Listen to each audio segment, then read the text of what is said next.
We're now live. All right, well, welcome everybody. Thank you for coming tonight to this special workshop, if you will. Tonight we will be talking about a division of the American Rescue Plan, or the ARP. There's a bunch of different offshoots of that for different government entities. For schools, it was called ESSER 3 funds. That means there's ESSER 2 and ESSER 1. But ESSER 2 is by far the largest, and ESSER stands for the Elementary and Secondary School Emergency Relief Fund. My name is Aaron Sadoff. I'm the superintendent of the School District North Fond du Lac. And what we'll do is just go around. There's 4 main people that will be talking that talked about this plan, help make it. 3 of them are here and 1 is online. So we'll just go introduce, and then I'll turn it over to Adam. Adam's our Director of Teaching and Learning and is taking the lead on all ESSER and reporting. So go ahead. Hi everyone, Adam Roden, Director of Teaching and Learning. Schultz, Director of Student Services. Maria Putzer, Business Manager. And then Dave Mann, you can see online, he's our Director of Buildings and Grounds. So he's also here to answer some questions. He'll be in and out with that. So what I'll do right now, Dave, you want to say hi? Fair enough. All right. All right. Man, a few words. All right, so now I'll turn it over to Adam and take it over. Awesome. And I think most of you, gave you a handout, and board didn't get a handout that will dig into kind of the second piece. But like Aaron said, we'll talk mostly about ESSER 3. I'll just kind of stand out of the way here, but I want to be able to see the screen as well. And again, the purpose of today, you might have seen this in the news with other school boards having this opportunity, or other communities having this opportunity to have that stakeholder input session. So it's just one of the compliance pieces of ESSER 3. And it's also just good practice to get feedback from our board and from community members. So, and Aaron, I'll give you a pointer or next slide, and you got it there. So, so this PowerPoint, I know it went out to the board. If anyone in the community wants to have this slide, so we can definitely get that to you. It's also online. Oh, is it online too? Yep. Oh, sure, with the board report. So it's online as well, but reach out to any of us if you want that as well. And this is a slide that the DPI put out that many districts are using. So we just kind of are following suit, and then we tailored it to some of the pieces that are pertinent to our district. So again, just kind of looking at those ESSER funds, and ESSER is a new piece that relates obviously to the COVID pandemic. So with the ESSER 3 funds, that we'll talk about how much money our district is able to get and what our plan is for that as we go through. Again, one of the pieces is having a plan for that money, and then also having that community input. So if you want to go next slide, Aaron. And like Aaron mentioned before, a bunch of people kind of worked on this, and really as I think about this as well, you know, I have myself, Chris, Maria, and Aaron on there. We were kind of meeting together, then bringing in other people as needed for some of the components on this plan that you'll see on the slides and in that paper handout. But really, a lot of these things that you'll hear about tonight are things that we've been talking about for the last couple of years. So there's really nothing that we haven't been transparent about or anything that should be a surprise. It's just kind of again, a compliance piece. We're putting this in writing in a format that the DPI says that we need to. So it shouldn't be anything too new or too different than what we've been saying and talking about all along. All right, so for ESSER 3, and our dollar amount that our district received is just over $1 million. You can see that number up on the screen there.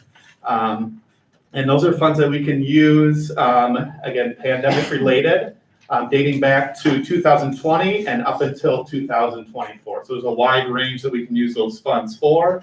And we'll talk more about what we're going to use those for in just a second here. But with the ESSER 3s, really intended for a couple pieces. One would be, again, that safe reopening of having students in school on site. And then the other piece of that would be also that lost learning component that is kind of more, I guess, from the other ESSER funds, more of that learning piece that wasn't in those first 2 ESSER funds.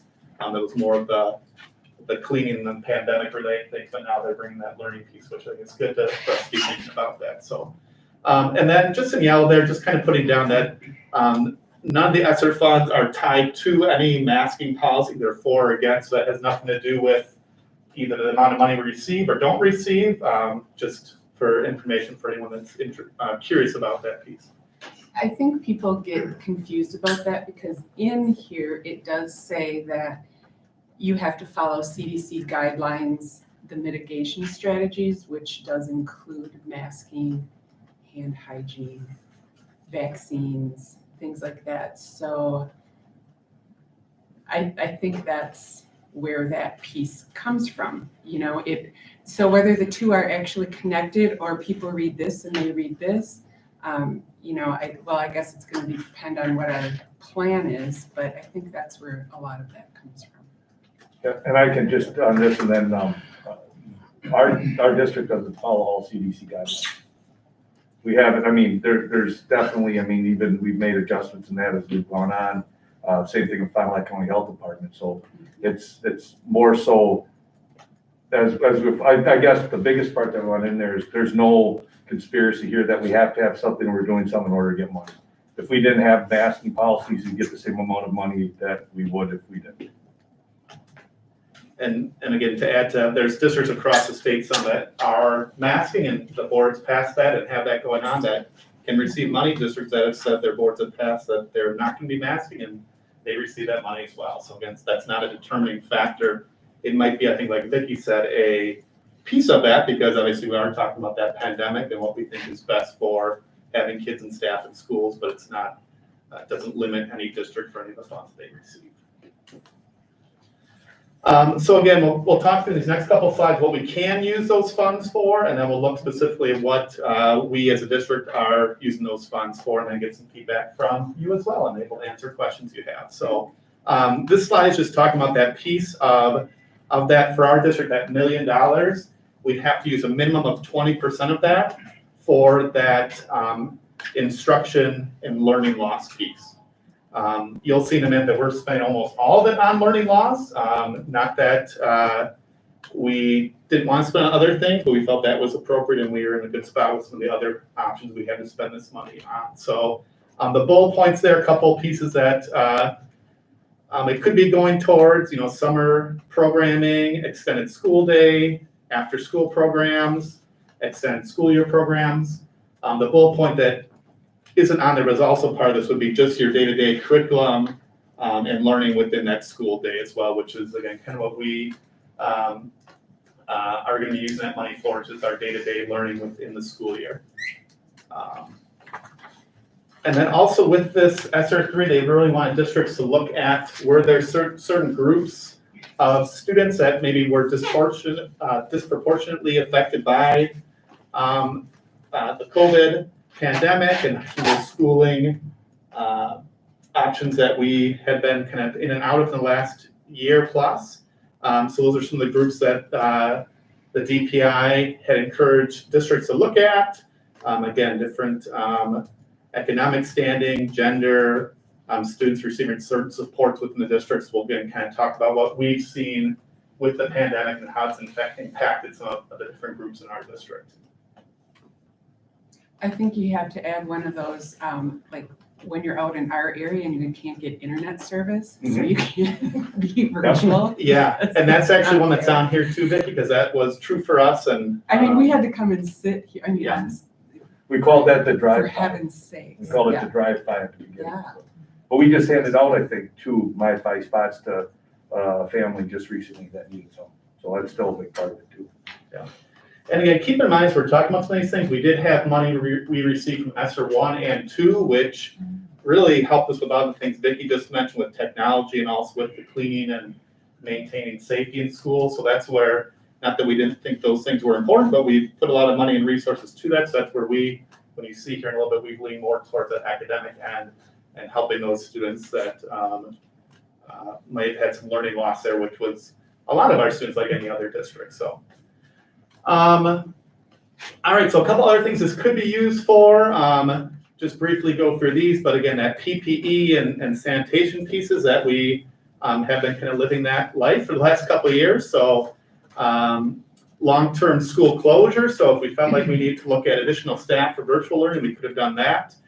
We know our data, especially when it comes to student learning and even that emotional piece, that when we have schools in or students in our schools, it's a really good thing.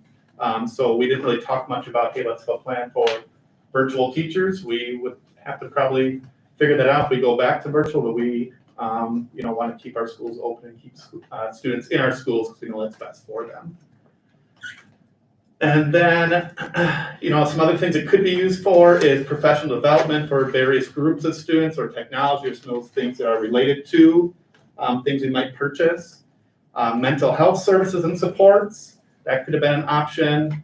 And then that educational technology piece. So as you see our plan, and you'll see, some of these things that we don't talk about, it's not that we haven't put resources to those already. So that could be a question that, might come up that, I didn't see this talked about or see the money used for this.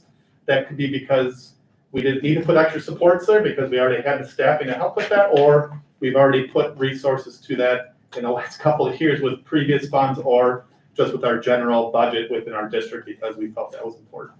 And I think just to mention that if you look at mental health services, we're one of the few districts of our size with 2 school psychologists. We expanded our counselors. We have a mental health navigator that Carrie Nitz that not only serves our school, but the community also, helps reach out to the county. Educational technology, we've been on front of the curve as far as our Clever Touch. We were a 1-to-1 district a decade ago, and we actually spend less on technology every year, Dave. Well, it might be a little more now because of cost of computers going up, but we have a rotation. So a lot of schools that are using the money for this, we had already built that in, and it was part of what we were doing anyways.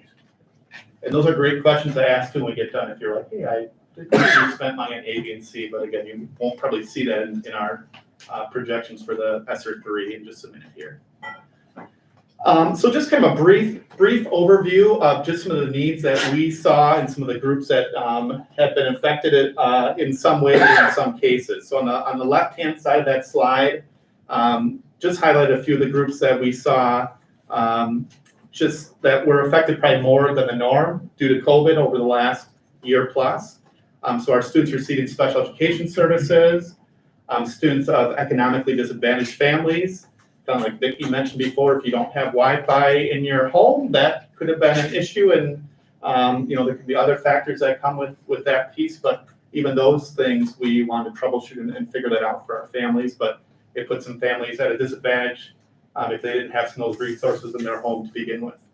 And then students receiving EL services, so our English learners, and then students of non-English speaking families. And that's pretty typical when you look at that left-hand side, pretty typical of most districts and even across the nation of who was affected in the educational world by COVID and schools having to go virtual or go hybrid, or sometimes having kids not in school. Those groups were, would be pretty consistent across most schools in the country, and for sure in our area, in our state. So, and to put that in perspective, we have about 17% special education students. We have economically disadvantaged. That number flows from 55 to over 60 sometimes. And then students receiving EL services, I believe we're at about 12% of our population. So just kind of put it in perspective. And all those numbers are probably the most or the largest of any school, Fond du Lac County or the Flyway Conference.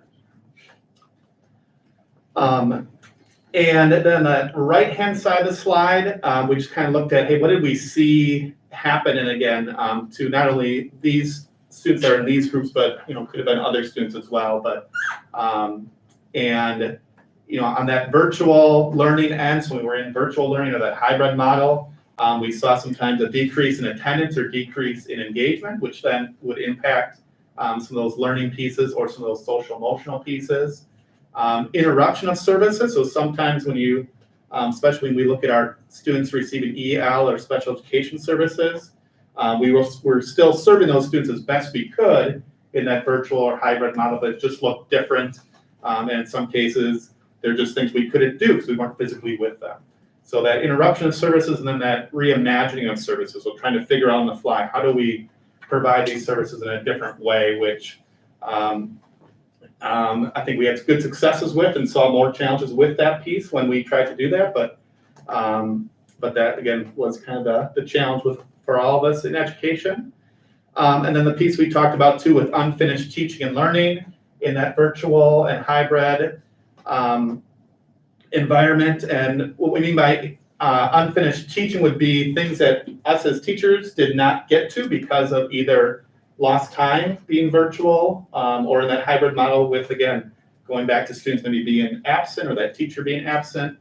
And then the lost learning would be on the student end, so things they didn't have that chance to learn yet because of, again, maybe themselves not having access to certain things or them not being present. So kind of two pieces there, one on the adult piece and then one on the student, and both of those impact instruction as a whole. And then lower achievement and growth outcomes. Again, I mentioned that before, we saw that our data was pretty true to every other district that when they had students in schools, that achievement and growth was much better than when students weren't in schools. So Adam, I have a question about that. So, okay, so on the left, right, we have these, so in some cases, so we're saying these definitely were in our district what we saw. Or Yeah. is it all students? Because then on the right, when we're in, lower achievement growth outcomes, like you said, it's across all districts, really. Yeah. So I'm just curious if it's all just the kids on the left, or did we see that in non-disadvantaged? I mean, I'm not sure there were any kids that were non-disadvantaged during. Yeah. You know what I mean? Not to. No, I totally understand. Yeah. So I'm just curious, so was it more of what we saw definitely on that left-hand side in our district? Yeah, and I put that in some cases just because sometimes math was more impacted by maybe one or two or three of those groups on the left-hand side than say reading was. Mm-hmm. But in some cases, maybe reading was more impacted at the elementary level for a certain group, whereas it was more math at another group, or with special ed, it was more on the math end for kids in middle school, high school, as opposed to more reading for students in special ed in the elementary grade. So again, kind of a holistic look at that, and that's kind of where I put that phrase in some cases, because we saw some really positive things too with students in special education. We kind of figured out how to reimagine services, and even today as we're back in person and trying to do that catch up of that lost learning, we're seeing some good things. Same thing with our EL services, and even that bottom one, students of non-English speaking families, our middle school principal, Mike Gonzalez, does a great job providing those services for families, but more specifically when we had that time away from the building, that was a little bit trickier to do some of that, but now we're seeing that getting a little bit back to where it was normal. So, and I would add to that, Vicki, 100%, most every child had some deficit somewhere on virtual. It's the ones on the left that were more susceptible. And that's across the United States too. Yeah. But you're right, everybody struggled in some ways at some time. Yeah, and for sure, if there is students on that left hand side that aren't mentioned, we had kids that were, our say white students that were affluent, that there was some struggles there and challenges there too. So yeah, and all across the board. So does that answer that question? Mm-hmm. Okay. Thank you. Okay, just want to kind of pause there a second before we get into what we're using those funds for. When we think about that, about $1 million for us that would be coming to us. Any thoughts or anything? I know it was great. People just kind of jumped in and spoke as we were going through. But anything else before we kind of get into our thoughts on where those funds will go? Can I just add something too? Mm-hmm. So Maria, overall, when we have ESSER 1 and ESSER 2, that was what, about another $700,000?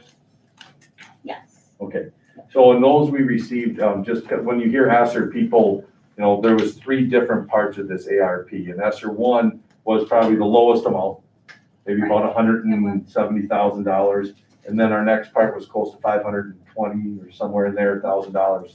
And on those, those were very technology, PPE, food delivery. If you remember when we were shut down or virtual, we put a lot of extra money in food delivery. So those monies were all used in the past year to stay up afloat and get things going. Plus, remember what we did too is we hired 4 teachers at the elementary level to make smaller class sizes so we could bring students back. So all that ESSER 1 and 2 money, that's what that stuff was all used about.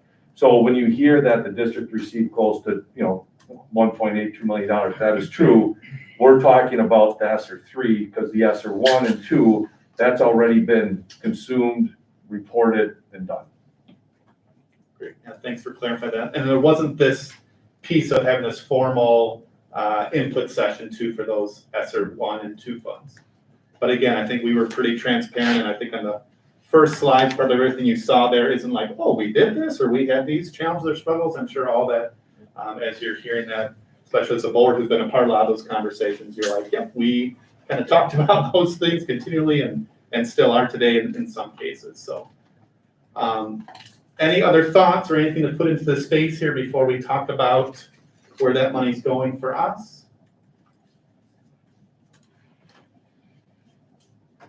No, I think you've addressed it real well. My concern was when we were looking at the monies was the ELA interventionists, which we've also hired, which is a good thing, because that's gonna boost where we need those funds to go for the student achievement. So, no, I think you covered it well. Good. And two, as we look for feedback, feel free if you're in this forum, if you're not comfortable giving feedback, you can definitely write down a note and give that to one of us as you go today, or send us an email too. So I know sometimes in this setting it might be a little uncomfortable to speak, so know that you can give that feedback written as well. So on this slide is just kind of a high level look again. Maria would have the more exact numbers, but we didn't want to kind of get stuck in that minutia of the final cents and single dollars. So when we look at that $1 million for that learning loss piece, which is what you're seeing on the screen here, we're looking at using about $950,000 of that for that learning loss piece. If you remember from before, we had to use at least 20%, which would have been about $200,000, but we're using way above that because that's where we think we see that need, is that lost learning, lost teaching that took place over the last few years that we want to help get our students caught up as best we can. So if we break that down further, you see those 3 bullet points there. Cindy mentioned the interventionists, so we hired interventionists at our K-5 and our 6-12 levels to help us with that learning loss. One interventionist for K-5 is in math, and then for 6-12, that interventionist was in reading and writing. Can you explain or define kind of interventionist for people that might not know what that means? Yes, thank you. That's great, Vicki. So an interventionist is going to be an educator that they're really going to be skilled in helping students catch up that are have some holes in their learning or some unfinished learning that along their journey. So typically what you do is you have someone focus on math. They really have a high math content level, and they're going to be able to help students at the early ages catch up if they're missing certain things in their instruction, or even students at that upper elementary, middle school, high school age catch up in math. So it could be, again, across the board.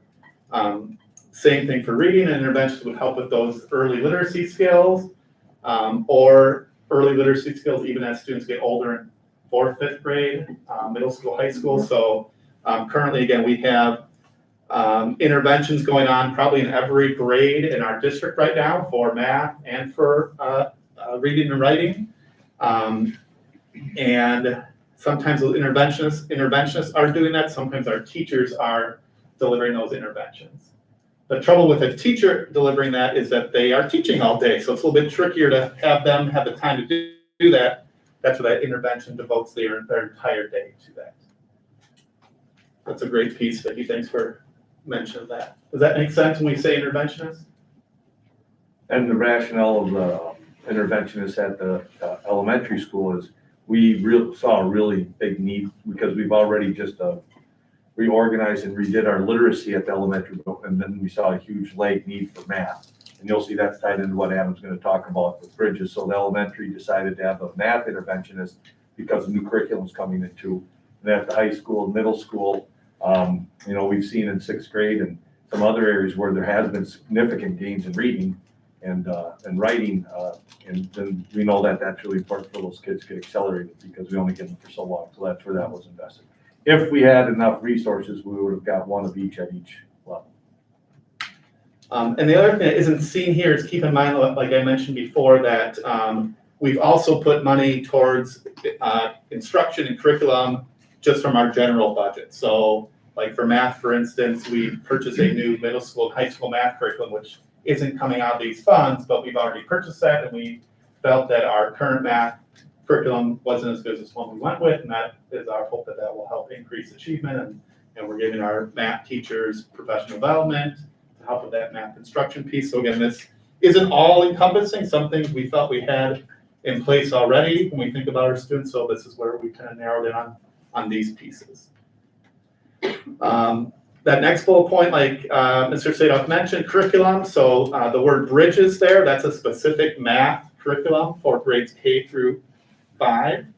And that's a large chunk of money to kind of help get that program set up, which is pretty typical when you do a new adoption. You might have some upfront costs with materials, but then those materials are yours to use for future years after that first year. So that's where these funds can help with that initial implementation of that math program. And then some other with curriculum. I've talked to Maria, and again, we have until 2024, so I'm hopeful to have some professional development with some of that other, and with that bottom bullet point on helping our teachers teach students at grade level when our students aren't at grade level, so helping them with those scaffolds and those tools to support students that are behind, but we have to get them doing rigorous work even though they are behind, and there's certain techniques that we can teach our staff to help them do that. So kind of that other there is for, we've purchased some other curriculum materials too for, say, our interventionists, and we might also purchase some other curriculum materials down the road. And again, we have until 2024 to use this fund, so not all of it is quote unquote spoken for yet. And then that professional development piece I mentioned as well. And we have budgets already for curriculum and for professional learning, so this is just kind of helps enhance what we're already doing for our students and already have in our plans. So when we have interventionists that we're going to bring in, eventually our budget is going to have to. Yeah, so I'll address that. So and Maria can speak to this too. The state didn't put any new money into public education. We know that the new money that they put in was in property taxes, so in aid. So the money that we got the idea was some of our legislators were saying this ESSER money, just use that to backfill, pay for your staff, pay for your ongoing needs.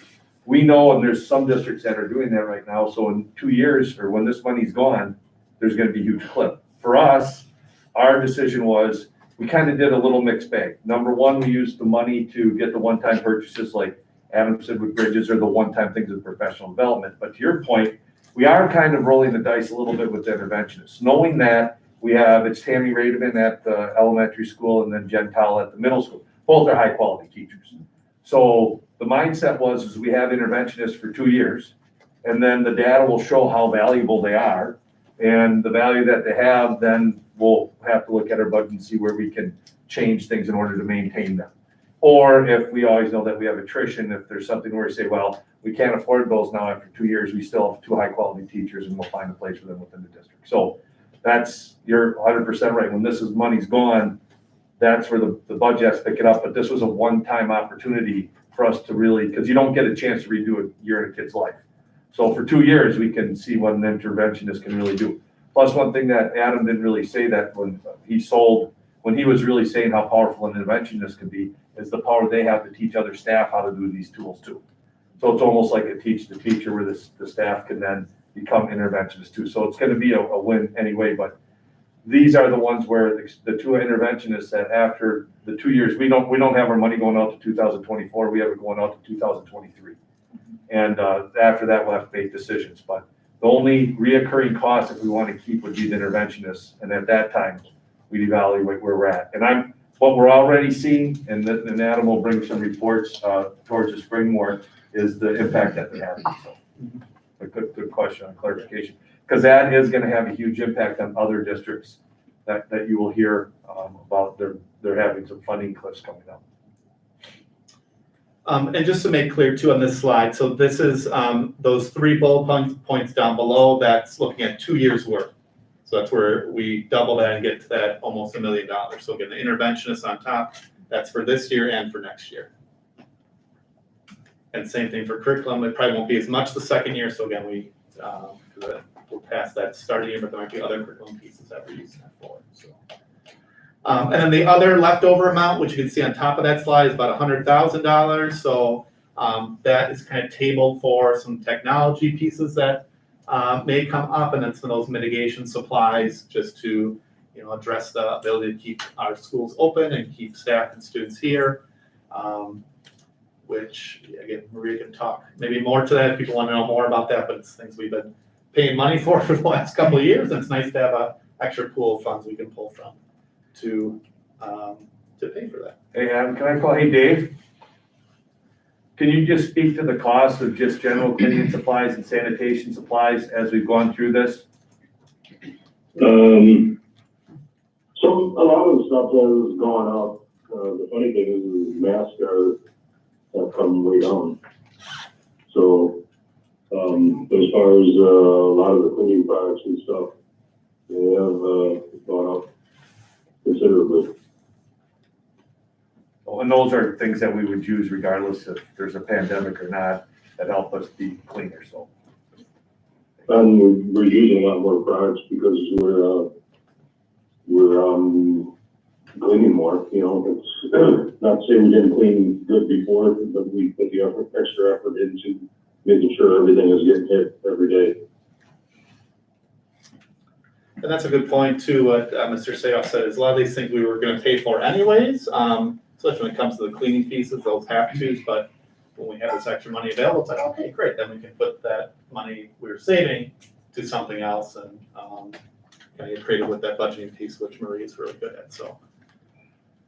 All right, I think we're ready for next slide. And okay, so just want to kind of give you a little time to just kind of think about what we've heard and some of our thoughts, and know again that we want to get some of the input from anyone here today as well, and even beyond today as we continue down this this journey and think about these funds. So I'm not going to go through each question up there, but allow people maybe to take a look at those questions up there, and or speak to something else that isn't on there, but just kind of helping us with, hey, what do you think about our thinking? What are some things that we're not thinking about with these funds?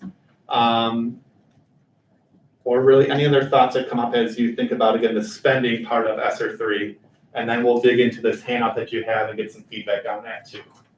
And again, if you want to give us feedback in writing, that's great. You can write us a little note, and we'll consider that. Maria, Mr. Sadoff, Chris, and I are going to meet formally this week and kind of debrief, and we'll give an update to our admin team as well. So we'll take that feedback and definitely use that as we move forward. But any questions up there that kind of pique someone's interest, or questions you have or thoughts you just want to bring into this space when we think about that spending piece that we went through?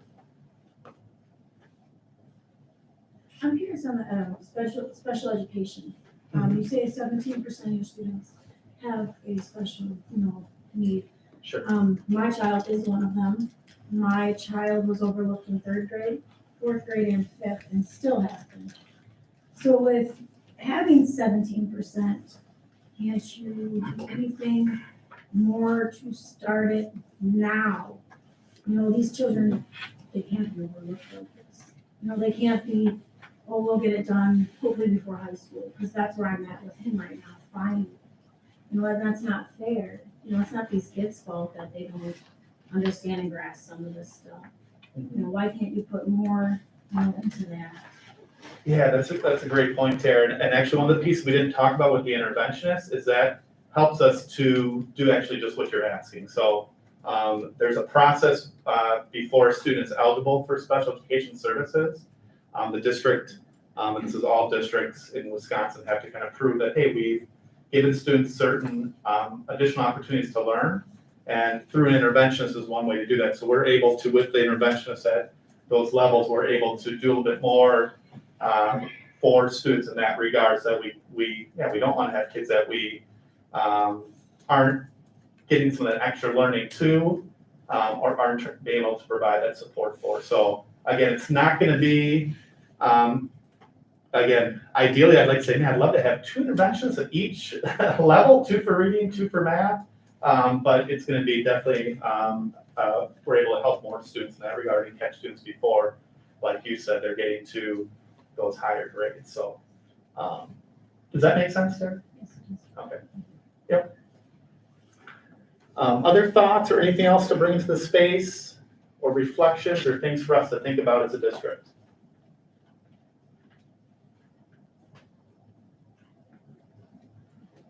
Adam, I'd add that I like the fact that so much of the money is being put toward learning loss. I think that's the key to the whole program in the first place, and that's what the pandemic affected us the most. So that obviously it's logical that most of the money goes to that effort too.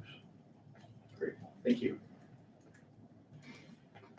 I think to your point, Stephen, also yours, Tara, that these interventionists, they come in, you think about expert teachers, you think about a master mechanic, you think about somebody who really knows what they're doing, and teachers really, they have the craft and they do great, but when they can see something tangible, you can hear about best practices and you hear different things, but when a student that Jen Towle is doing some interventions with in math and reading, I could just think in the high school or middle school, I could think elite.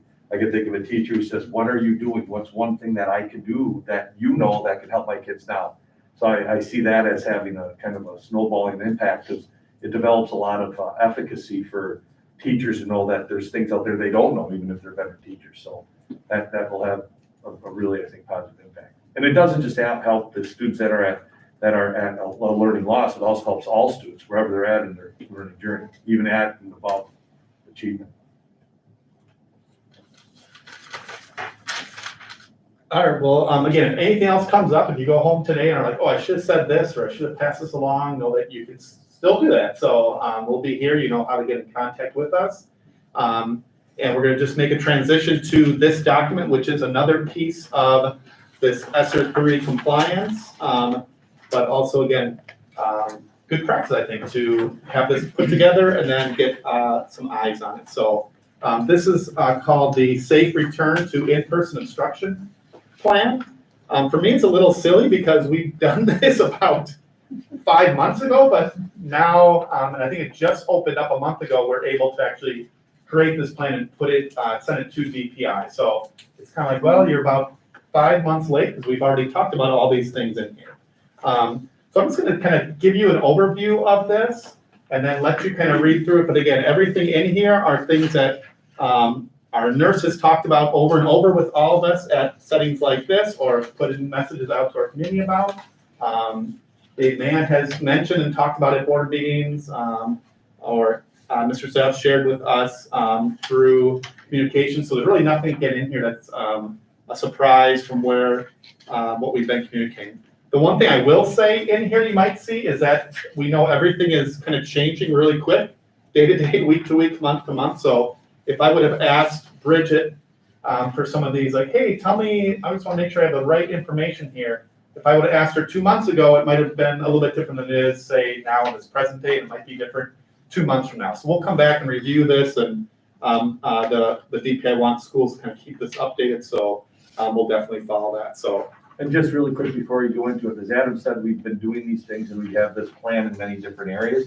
But so the federal government, this is a federal government program. The federal government says you need to report and have accountability for what you're using. And so what you'll see something called CISA 5 on the bottom. That's a cooperative agency that says, hey, instead of everybody trying to reinvent the wheel, here's a template that you can use so that you can meet the different bullet points of what the federal government is asking for when we look at justifying or holding us accountable for that. So again, I'll go through this briefly, give you a little time to process this. And again, probably everything in here you can find somewhere else on our website or somewhere else in past board meetings, but this is now just in one space and it's kind of more general than maybe get more, that's some of the detailed things we've had at board meetings or also on our website. So if you look at page 2, there's a whole section there about maintaining health and safety. So those bold, there's the boxes, which is our specific district information. And above that is a bolded heading for kind of what's in there. So as you kind of read those bold headings on page 2, maintaining safety for staff and students. Again, a lot of things you're going to see in there are things we've talked about many, many times. So again, I'm not going to really kind of go through this word for word because it's kind of a repeat information. And then the next one down is talking about some of the food service pieces that we would continue to do if we had to go back to virtual. So there's some what ifs in here that we had to just put in this plan. And then if you flip to page 3, there's a bunch of sections on mitigation measures. So some of these are related to things that Bridget has recommended and worked with various stakeholders on. And then some of these things are also related to Mr. Mann's role with cleaning buildings and classrooms. So you'll see that in those boxes. And then if you go to page 4, that continues with testing and isolation and contact tracing. So these are, again, those current things that we do, which again, might change in the future. We're kind of in that, we all know we're kind of in that world of. And that's already changing. Yeah, It's so, already changed already. yeah, so just keep that in mind as you look through that. And then page 5 looks like there's another piece within the mitigation with working with local health officials. And then if you go to page 6, this talks a little bit about what we talked about with continuing services. So I'm talking about some of the academic needs, and then social, emotional, food service needs, and needs of staff during this time. So again, everything you read in there, and definitely point it out if you feel like something is amiss, but everything in there are things that we've talked about in our kind of our current state for those pieces. And one thing that just you might hear from different districts, you'll realize in the overview, it talks about how this money is being distributed based on Title I money. In Title I is the federal program that looks at poverty and looks at the things that are correlated with low social economic status areas. And one of the things you might also correlate Title I with is reading support, because that's one of the things that has been found that where you have lower social economic families, the reading is at a lag. So that's all based on free and reduced lunch numbers.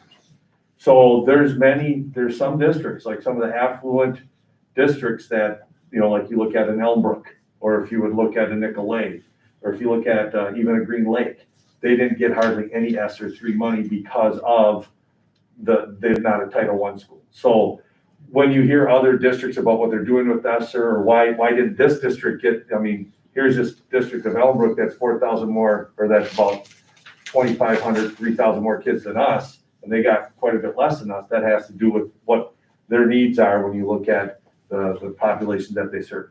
So all of this money was distributed based on Title I formulas, which meant that every school district across the country didn't get the same amount per person. So, which is different than when we look at how some other monies are distributed when it's per pupil. So how many kids you have, that's how much money. So just an FYI on that, and why there's a disparity for districts and also different areas. Great point. And you can go on the DPI website, look up any district and what funds they're eligible to receive if you're curious. So that's public knowledge. And then page 7, there's a box there that talks about periodic review, which we've kind of done every board meeting, and we do as a admin team weekly, but just reviewing, hey, where are we at? How are things going? So that just kind of speaks to those pieces. And then the last page, page 8, is that public input. Partly this, what we're doing right now, this document will eventually be on the website after, again, we kind of come back to the drawing board and see what feedback we've gotten today. And then I'm trying to think, coming back and kind of reviewing this plan too.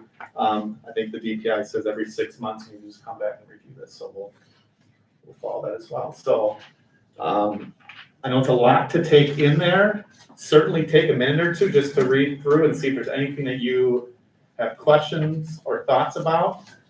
Aaron, if you want to go back, there is a slide that just has some questions to think about. So again, we're not limited to those that are on the screen there, but if you see some that you just want to get acknowledged as, hey, I think this is really, this is good, or hey, did we think about this, or this could be something to consider.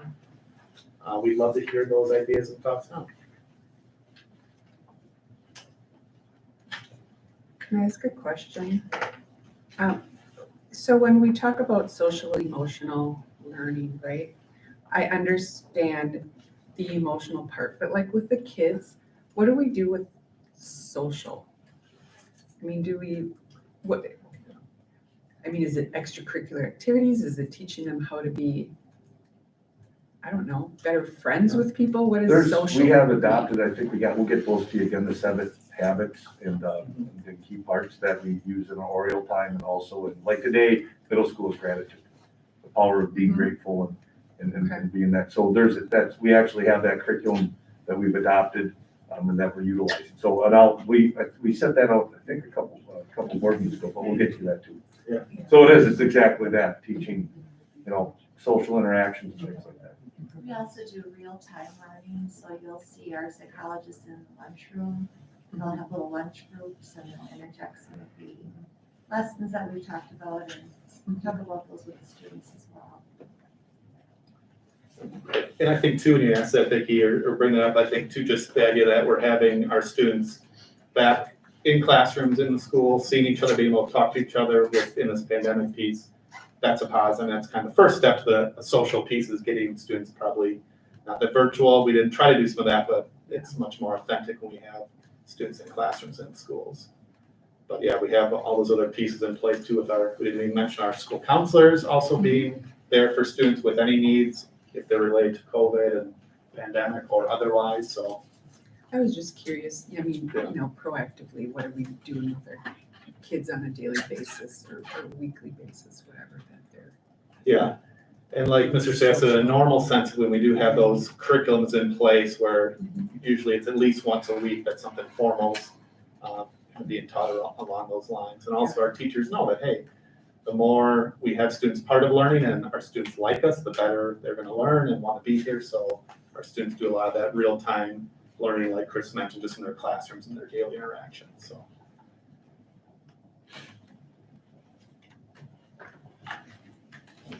Yeah, so would that social interaction also include, like if you go to field trips, if COVID allows, or even extra like after-school sporting, curricular events? Yeah, we started to ramp that up more than we did a year ago at this time, and I know we've done some field trips and sports are up and going, so yeah, I think that's definitely a piece that that was a big deal for me growing up, having those things. That was kind of my social life was that, so yeah, that's a great point.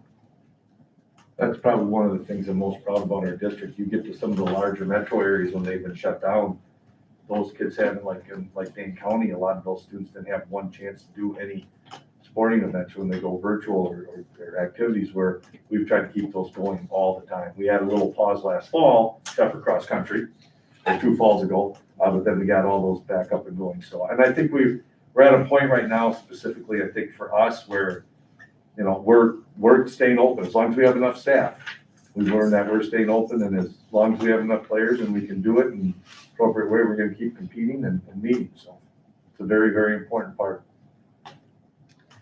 And and I know this probably isn't maybe the place to talk about it, but when we're looking at like our strategies for mitigation and things like that, can we kind of turn that around? I know I mentioned it to you. Can we go on the other side of it? It's like, what can we be proactive?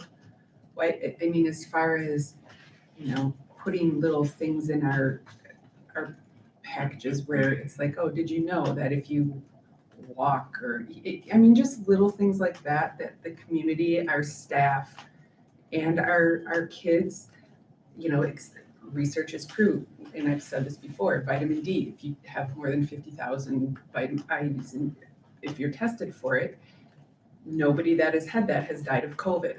So, can we put that out there somewhere that, just little, can we be proactive instead of,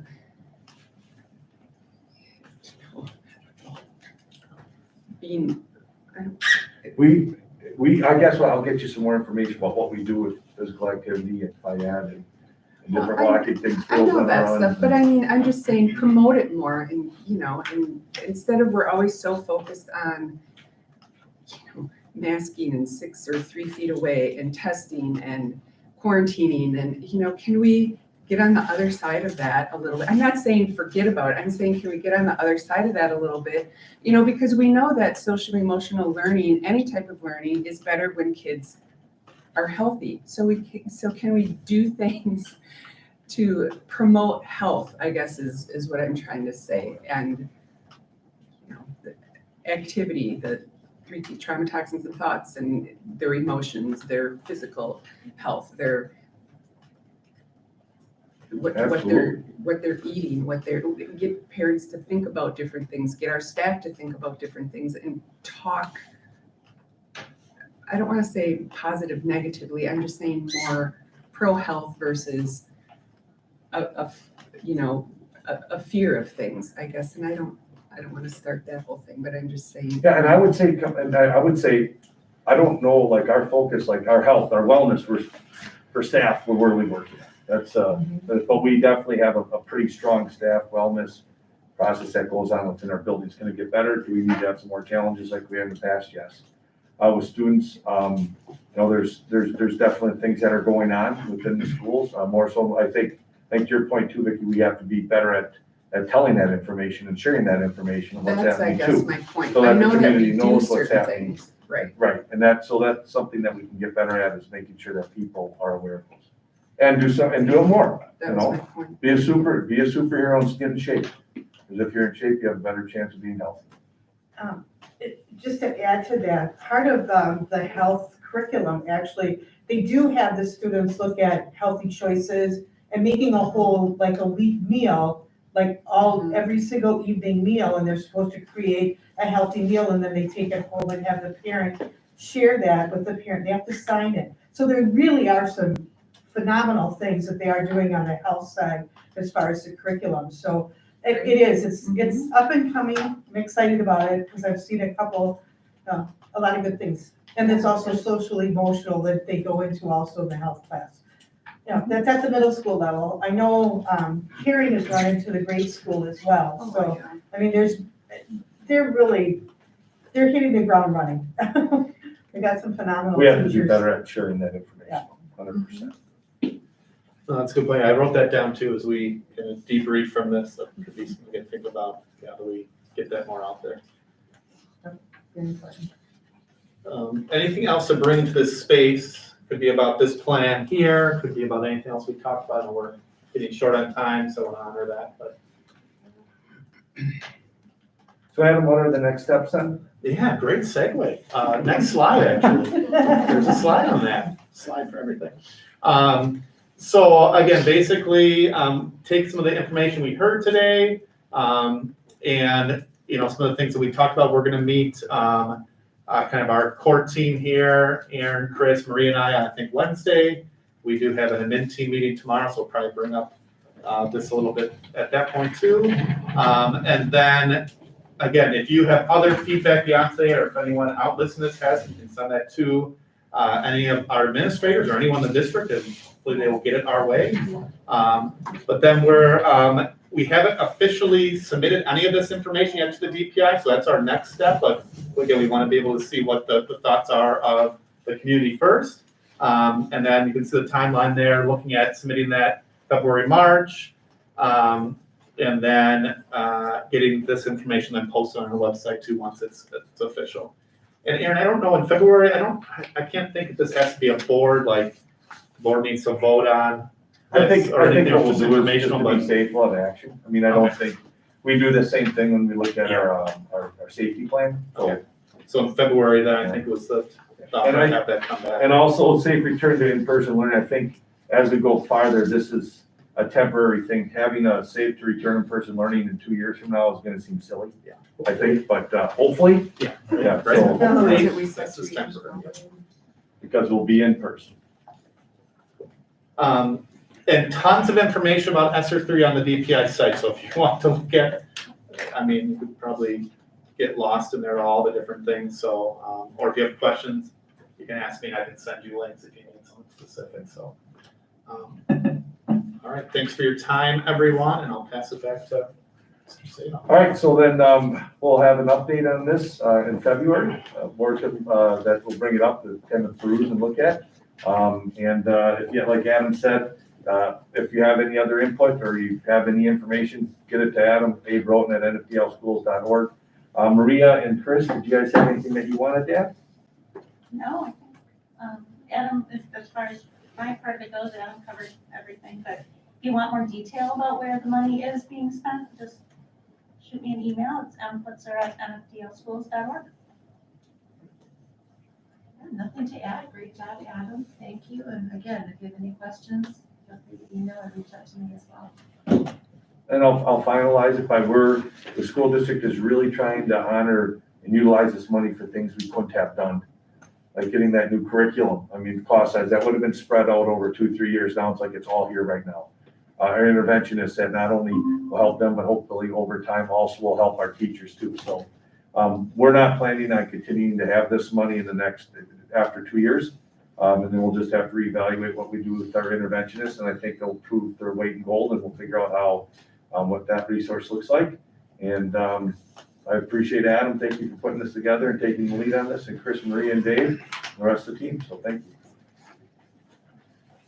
And with that, then at this time, we've got about a 5-minute break before we go live with our regular one. I'm going to leave Oriole TV on right now. So everybody online, we are now on about a 5-minute break before we come back for our regular board meeting.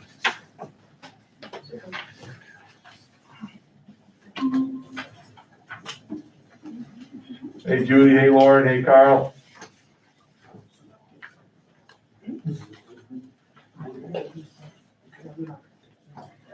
And we have Louis Painter and his wife are coming. Hello. Hey Tiffany. Anybody need, you know, any water or anything? You want? You guys need water or anything? No? Need water or anything? Oh, yeah. That's good. You guys need water or anything? I'll be right back, guys.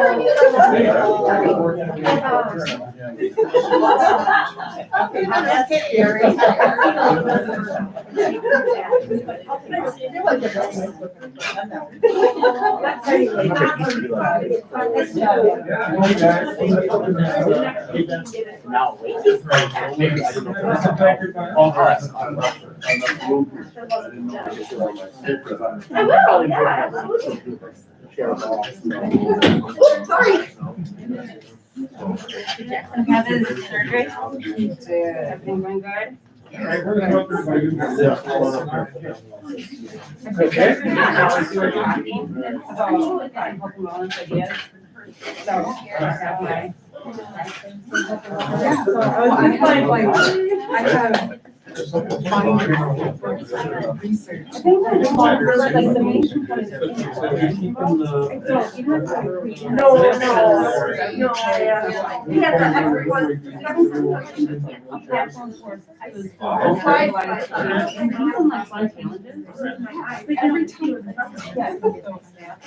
Oh, I'll be in charge. I'll be here. No. What's that? Not like that. And I was fully honest perspective, but even if it's once a month, we would do a 5 kilos about a month. You know, it's that community involved, you know, to where it's just like, you know, you don't expect your friends like that, but just, even if it's on the track, you know, or, you know, like in the summer, like let's meet on, say, like Monday, warm class or whatever, and we'll eat whatever on getting fresh air, getting together, you know, anything, but there's some different challenges. We'd be like, boys against the girls run across America, like, you know what I mean? It's like,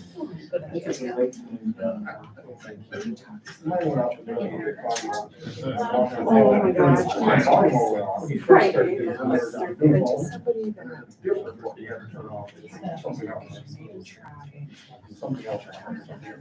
You know, right. So I mean, there's Louis' last few minutes, so what do you got? Oh, for sure. You gotta take that episode. 15 minutes of fame. 15 minutes of now people are gonna walk up. Oh, the sugar. I was having, I was. Stomach, Look at this. whatever it was. This is a picture just right here. This is killer's wheel right here. I said, I don't drink. Really don't care. So I think I should hopefully bring it to your day. And that's two bottles. Louis started volunteering Yeah. 3 years ago. Don't. Came in and said, Right, but I don't make it like. Did it start off so? You suckered him in. It just started on a couple of 3 days a week. I heard that too. And I think that. Yes, I'm on it. All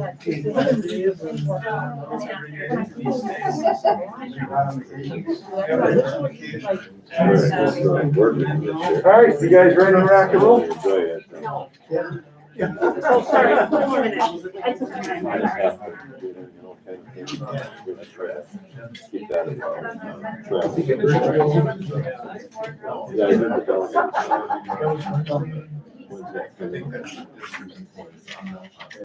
So we just wanted to be here to. Okay, everybody online, we'll start in about 1 minute, about 1 or 2 minutes, we'll start.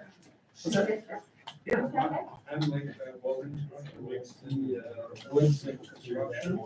Corey and I did half time, we retired, we came back with the half-time. Sure thing. So it worked out pretty good, and then Louis down there is the, yeah, the volunteer, so. That is really. Looks like we have Olivia and Bianca, welcome.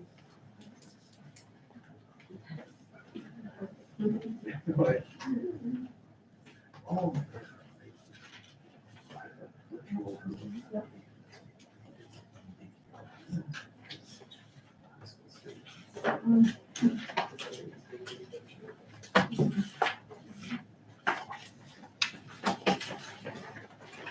Thanks.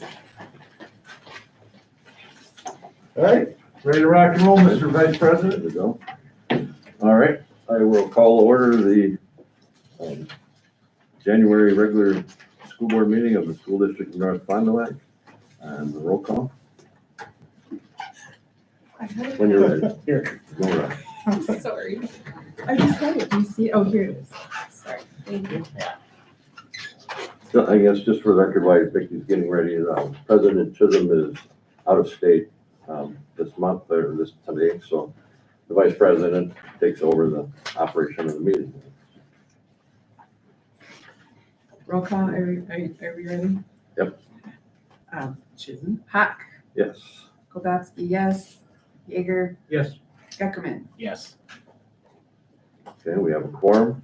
Item C, report on public notice. Thank you, Mr. Hawk. Public notices were mailed to the Fond du Lac Reporter radio station KFIV 107.1 The Bull and WFDL Radio, and the agendas were posted in the district office, the VP on Prospect, in the municipal building, all on Friday, January 21st, 2022. All right, thank you. Next, I'll stand for the Pledge of Allegiance. I pledge allegiance to the flag of the United States of America and to the republic for which it stands, one nation, under God, indivisible, with liberty and justice for all.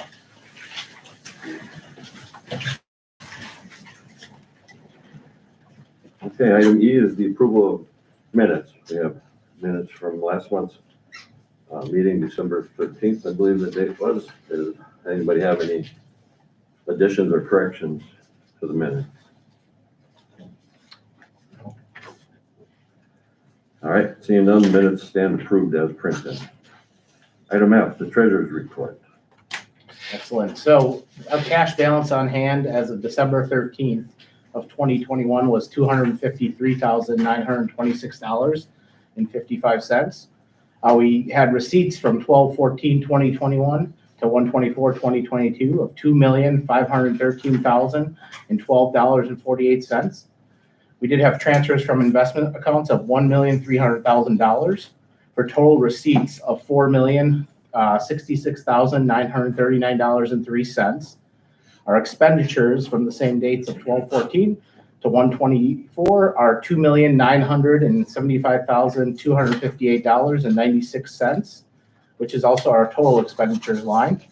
The cash balance on hand, January 24th, 2021 is $1,091,660.07. The bills recommended for payment as shown on the attached list dated January 24th, 2022 in the amount of $2,154,124.14. Of that, pre-approved checks of $1,564,325.88 and board meeting checks of $589,798.26 for a total bills approved of the $2,154,124.14. Okay, I'll entertain a motion to approve the payment of the bills. I'll make a motion to approve. And I'll second. Any questions or discussion about the bills?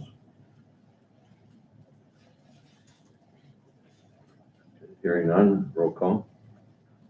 Jaeger, Yes. Hack, Yes. Goldowski, yes, Ackerman. Yes. All right. The next item is G, the clerk's report.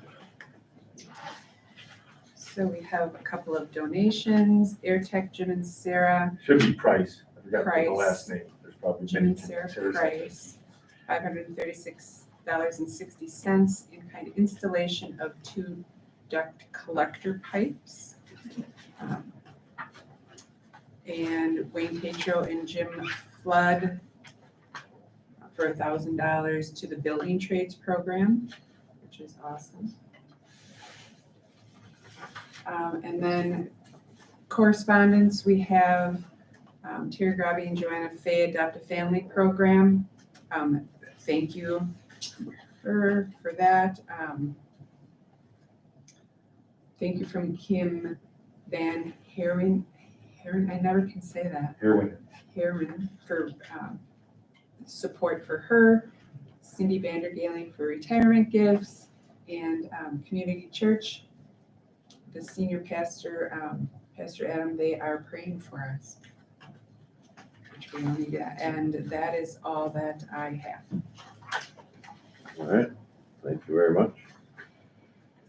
The next item is H, the Horace Mann High School Student Council report. You see we have online our student council reps to the board, Bianca Arndt and Olivia Freiberg.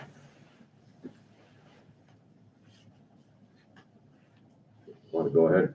Those are Samantha, if you want. Okay, so for student council, we've decided that we're going to postpone our winter ball dance until further notice. But we are still doing spirit days for the week of the pink out game, which is going to be on February 10th. For Monday, we're gonna be doing jocks versus nerds. For Tuesday, it's gonna be Generations Day, and each class is gonna have their own generation. Wednesday is gonna be formal, Thursday's gonna be pick out, and Friday's gonna be orange and black. For National Honor Society and Key Club, we haven't had many meetings. We've just been volunteering at the basketball games for wing fling and 50-50 raffle. Oh, and then for NHS, we decided that our banquet will be on April 3rd. And that's all we have today. All right. Any comments or questions by the board? So you said postponing the winter ball, is that what you call it, the winter ball? Are you looking at a future date or you're not sure yet? We haven't decided yet.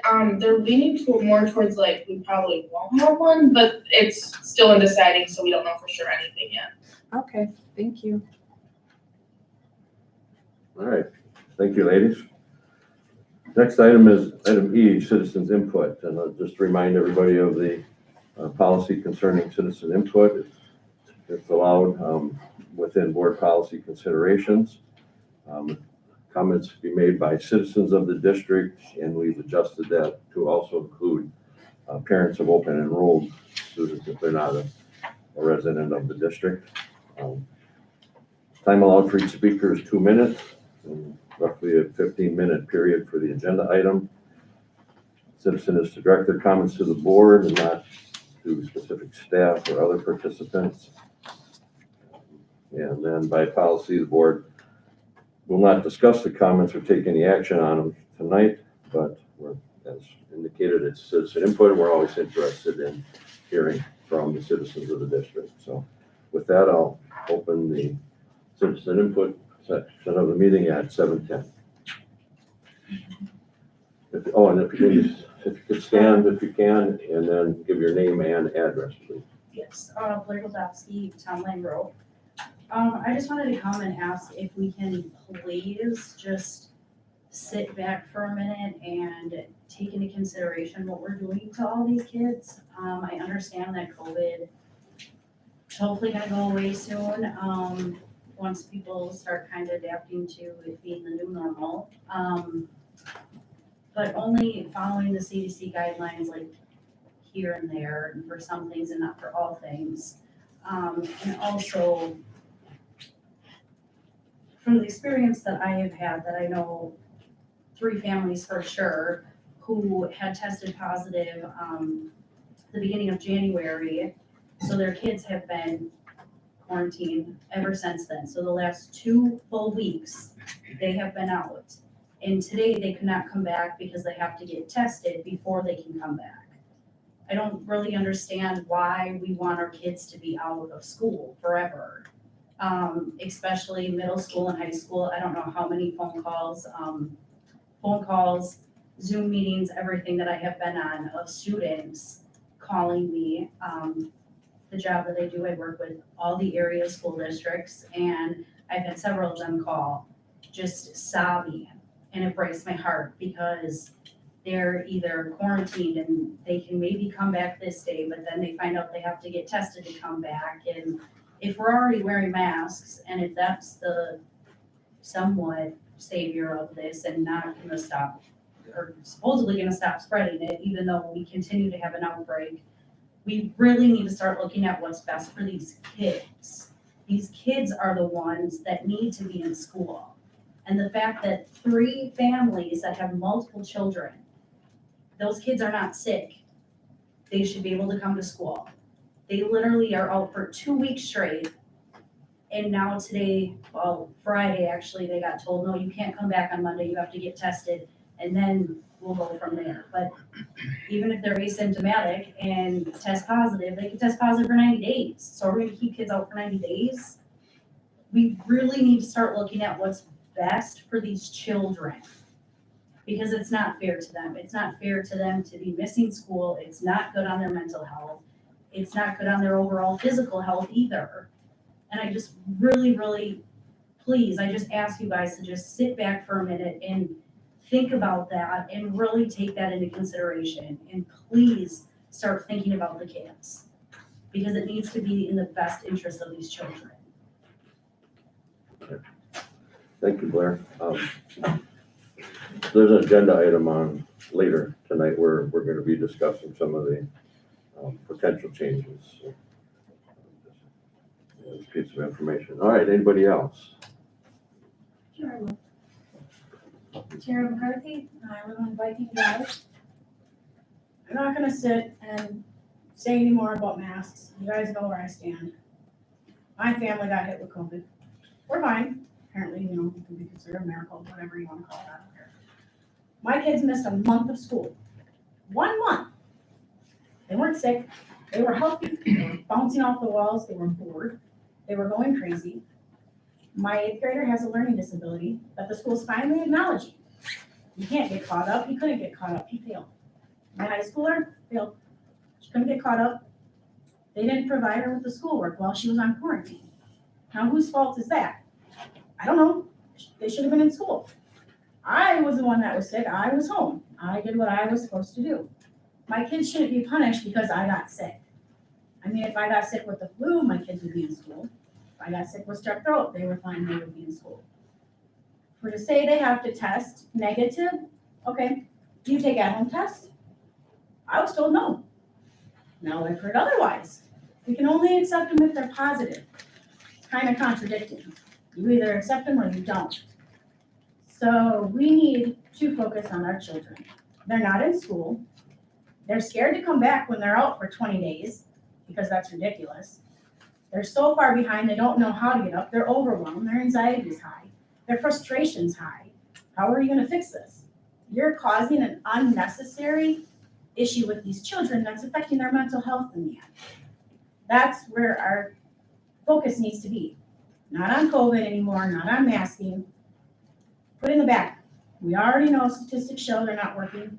We already know natural immunity is 6 times higher than the vaccine.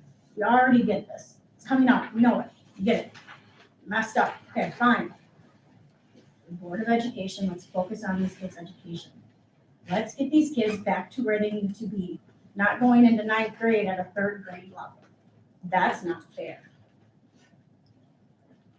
Okay, thank you. Anybody else? Rob Murphy, Van Dyne Road, and I don't have a lot to say. I just, y'all have proven to us in the past that 3 of you 4 are inclined to ignore what we say, and nobody cares. And I expect you to do the same today. But I would like to point out that all of this, which you all have defied as parents and done what you're going to do, and what has it accomplished? What is the mask we're wearing that I see on all these faces? What's it doing for you? All this has done for me is to make me thankful that I chose, when my kids were young, not to entrust them to you. Thank you. All right, thank you. Anybody else?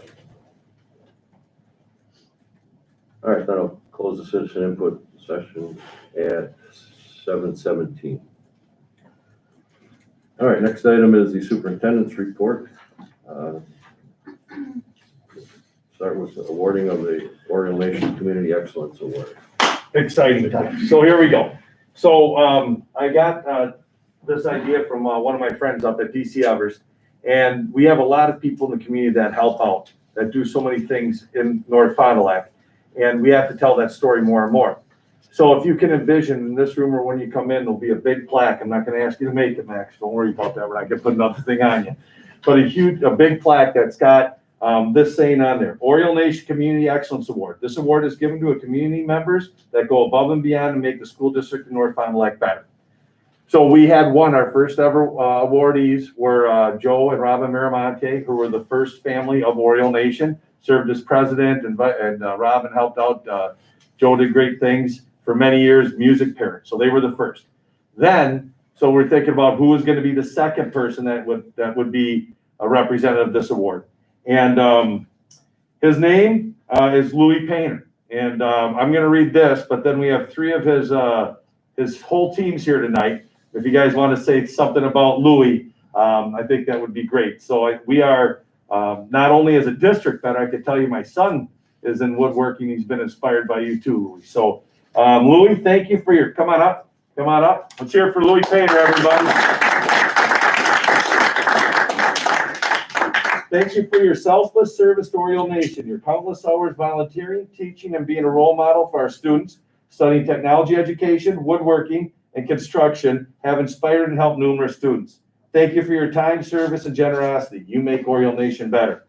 You truly do, my friend. Thanks for all that you do, and I don't know, as many shirts, we can get you some more shirts if they'll start to wear out because you wear them all the time. So here you go. Thank you very much. Thank you. Thank you very much. So if you got Mike, what do you got? Some words of wisdom. We'll keep them up here. Mike doesn't talk much, so he should be okay. I'm trying to keep it down. You keep the timer on me. Luke, you approached me 4 years ago and said there was a community member that was interested in working in the wood shop and working with Paul Helm, and Corey does the metals as well, but facilitating in that. We all have a part of Louis. And you gave me a letter, and then we talked back and forth about this. And I had team talk for a number of years, but you always have a concern, when you get involved with somebody else, it's a relationship. And so Louis came in and observed for a day in that, and then he had some notes, and he wrote some notes down in that, and he gave me the notes, and I came home to my wife and I said, look at the notes I got from the new guy. And despite the notes and everything going on, we took a chance, and there's several things that in my career that have been a game changer for me, as one was changing from social studies to tech ed, and 2 was saying yes to Louis Painter. Probably one of the selfless people that I've ever met in my life. Louis taught here many years ago for a couple of years, then went in the private sector and worked for a company and retired. And Louis came back and wanted to work. And as Paul had stated before, he started off with a couple of days a week and a couple of hours. Louis now comes at 8 o'clock in the morning. He works with Paul with the 7th graders first hour. Then he's with me the rest of the day. So he's with me with the Woods 2 students, the Woods 1 students, the Woods 3 students. And then at about noontime, we give him a chance to get off, and he goes home. And he's got a full shop down in his basement or his garage. And then he says, as he would, and not to offend anybody, but he calls it man glitter. That's his sawdust. So he goes home and makes more man glitter at home. And then he comes back the next day. We all chipped in and got him some shirts, like our Tech Ed shirts that Corey decided he was going to wear and represent here today. So we got Louis some shirts, and he was all excited about that. But I tell the kids, I said, go to Mr. Painter. If you feel comfortable with Mr. Painter, he's forgotten more than I know about woodworking. He and I collaborate together on a lot of things and a lot of projects. I'll bounce things off him. He bounces them off me. We do the same with kids. I could stand up all night and talk about Louis and what a great person he is. He does so much for us, and our class sizes, as they've been getting more and more popular, with kids involved in the program, and our Woods 2 class is over 20-some kids. It helps to have another pair of hands to be able to work with the students in there and to get all their projects done and completed in a great manner. So Louis has helped me as well grow as a person and also as a woodworker. And so I consider Louis a colleague and a great friend as well. And so I hope that he still has many years with us, because he is an invaluable resource. His wife couldn't make it tonight, but I know Janie says as well, it gives Louis something to do. And I'm glad she's all for it, because She's happier than us. We'll take every minute we can get with Louis. He's a great person and a great human being. So thank you very much. I want to say a few words about Louis. I'm Paul Helm. I started here about 5 years ago. And about 4 years ago, same as Mike said, Louis came in, and I thought, well, okay, that's kind of an interest. I've never had that happen before. And Louis comes to the help with my 7th grade. And our classes, Louis, are anywhere from 20 to 30 kids typically. And I don't know if you ever dealt with 20 to 30 kids in a shop, but anybody that knows what it's like knows that the more hands, the more eyes you have, the better it is. So when Louis came in, I thought, this is a great idea. And he has made my job not only so much easier, but it's just, I enjoy it so much more. He just got done texting me pictures of stuff that he's building in his basement. I bring it up on the screen, and it's team teaching or co-teaching is what Louis and I kind of do. And it's so much fun because we'll bounce ideas off each other. And I think the kids really enjoy listening to our dialogue in class. I just think it brings so much more in. And I retired last year, and my wife said to me, she goes, what are you going to miss most about teaching? And I said, Louis. And so I decided to come back. So I got to tell you, Louis, it's been a great experience. And having you there just makes my day so much better. So we really appreciate it. So thank you. Thank you. These two talk enough for the whole department. Louis and I don't work together directly. We're kind of ships passing tonight. I'm coming in just a little bit before he's leaving, but I get to poke my head through the door and see what's going on over there. And I do recognize it as something pretty awesome. Awesome. Thank you. Cool. Thank you. And every year Louis gets more comfortable, and I think he becomes a little bit more acclimated. And you can just walk into class and see Louis working with the kids, and it's almost become second nature to him. So it's just a real neat thing. The kids, I think, understand that he's volunteering. I tried to explain that to my 7th graders this morning. They go, what do you mean he's not paid? That's what they said. And I said, well, he comes in, he does it because he likes doing it. So. Although Paul does make W-2s for him at the end. Yeah. A lot of zeros. I should have brought it in. Yeah. And then one day, just to show the commitment, one day Mr. Painter had to leave early, and he comes out and he's wearing a suit. And I said, boy, Mr. Painter's really dressed up, doesn't he? And I then joking aside with the kid, I said, no, he's got to go to a funeral. But he still came to school, worked until the last minute to when he had to leave and then go. So it's unbelievable his amount of commitment that he has to the program and to the kids. They love him. When he's not there, where's Mr. Painter? Samantha, do you want to say something too, just for the overall high school? I think he impacts not only the Woods and the technology shop, but even more.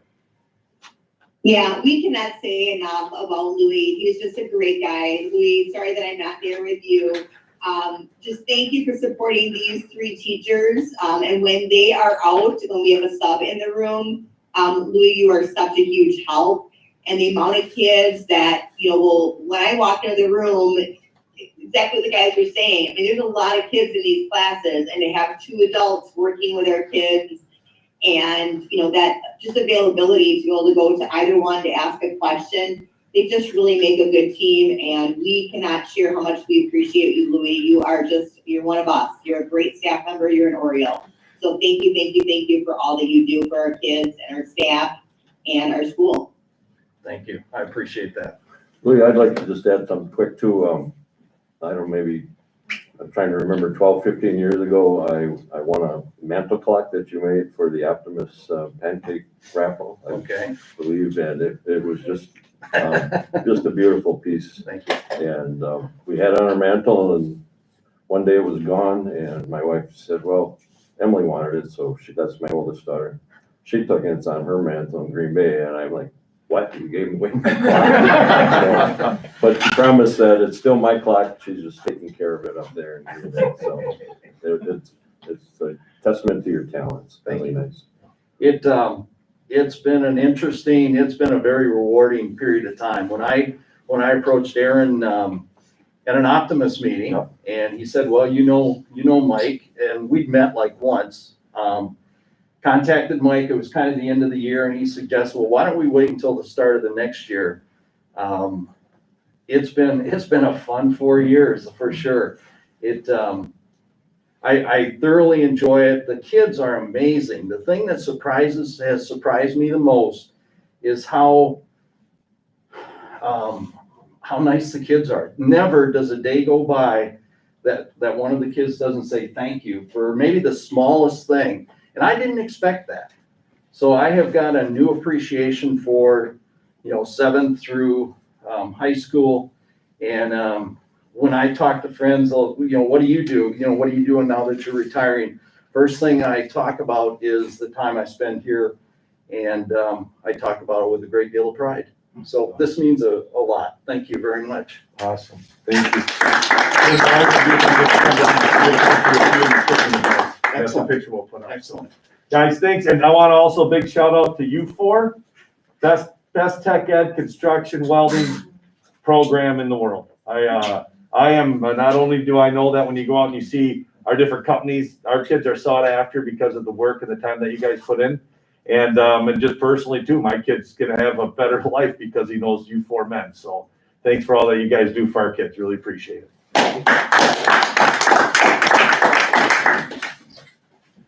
All right, cool. If you guys want to stay, you're more than welcome. Otherwise, you might want to go have a meeting after the meeting. We got a meeting going. Yeah, that's right. Some man pixie dust or whatever. Thank you very much. Yeah, thank you guys for coming. And Mac, I got your number. We're on this side. Okay. Yeah. All right, guys. I just got your text, man. All right. Cool. Thanks, guys. All right. So another good thing. If you guys ever come on in sometime and check out the wood shop, it's an amazing place, and he makes them all so much better as a person. He's awesome. So, all right. So number 2, information. So Brad from Ebert from Kiel had an idea. This was about a year ago. Is that there's a Shining Stars Golden Apple Awards. He says there's nothing for Eastern Wisconsin. There's nothing for Eastern Wisconsin. So he got together, put it out to all the superintendents. So it's myself and some superintendents from the eastern part of Wisconsin in Sheboygan and Manitowoc County, and worked on this. And so now it's coming to fruition. Anybody, we put this out on social media, we'll put it out more. This isn't just for teachers. So it's Excellence Education Awards. That's for custodials, that's for administrators, that's for teachers, that's for bus drivers, for aides, any of them. This is a place where you can go and nominate people to get this award. What will happen then is as we're going through, they'll go through the nominations. I think as of last Thursday, there was 300. from all the different schools, and those are schools like Manitowoc, Fond du Lac, Sheboygan, North Fond du Lac, Campbell Sport, and everything, Sheboygan Falls, Elders, and everything in between, all the way up to Michigan. So it's kind of fun, an opportunity, and we already have a relationship with Channel 5, and we're going to see how this all goes. So just putting it out there that this is going on, and trying to find a way to bring more of that positive and tell the stories. As Dr. Joe Sanfilippo, Fall Creek, Fond du Lac native, said, if we don't tell that story, then it doesn't get out there. So this will be a great opportunity to honor and tell the stories of the great people like the Louis Painters and that are out there and that are doing things great for kids. So just an FYI on that, and that could be anybody, community member, parent, board member, staff, anybody. Next, we're going to go into the school department reports. Provided those in the packet for you, but we'll just start. So I'll just turn it over to each one of my different administrators. This time what we're going to do is we're going to start from the top. We'll go with Samantha and Kyle, talk about athletics in high school, and then we'll work our way to the younger kids and directors. So Samantha and Kyle, what do you guys have to add about the high school and sports? All right, I'll do athletics first.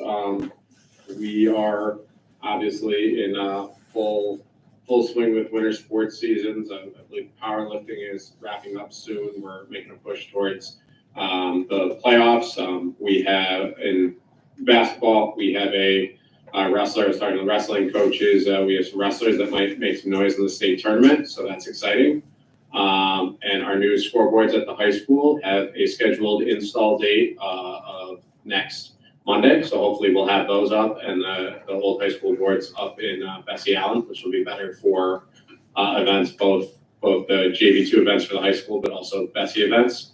And even though it might be the end of January, we are already gearing up for spring sports because things move quickly, and we have to have our eyes looking forward. All right, Carl, really quick, you want to update, just I know that we don't have a football coach, just kind of tell them the process that you're going through right now. Yeah, the position was reposted on January 1st, and we've conducted a couple interviews, and we have a couple more this week, and hopefully we will find somebody before the end of the month and have them get rolling with our program.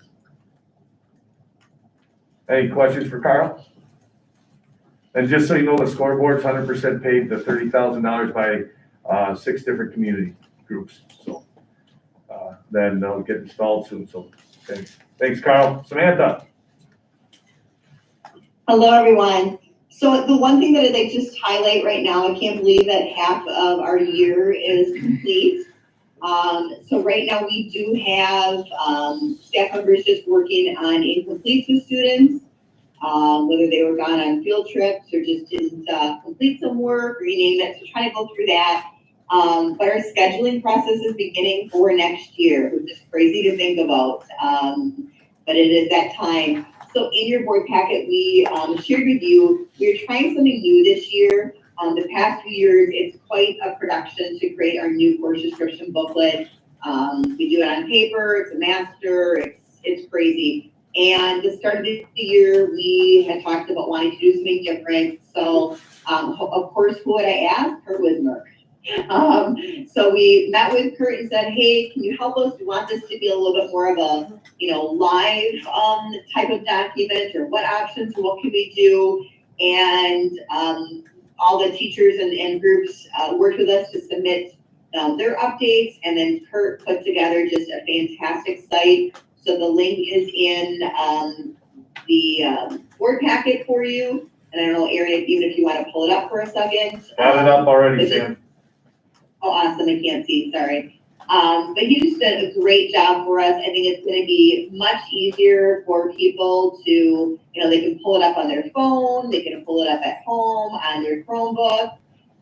It's going to be much easier for us to change in the future, and just I feel like has a better flow for students and families. So we're really excited about that. And then the other major change that we are making this year is, so we begin Thursday and Friday, we are meeting with the 8th graders in the nest and having a chance for them to kind of hear from our elective teachers. And then they will actually get their scheduling sheet they will go through the normal process where, our secretary inputs them into the computer, but the sophomores, juniors, and to-be seniors will actually input their course requests themselves in Skyward. So a little bit more onus on them and, use Skyward tools a little bit more. So we're excited about that change, and I feel like, for a school our size, we have a plethora to offer, everything from, a lot of the dual enrollment courses to our CAP classes, which are dual enrollment with UW-Oshkosh, still our AP classes, youth options, youth tutoring youth, you name it. So I'm really, really proud of all that our staff has to offer, and we continue to grow every year.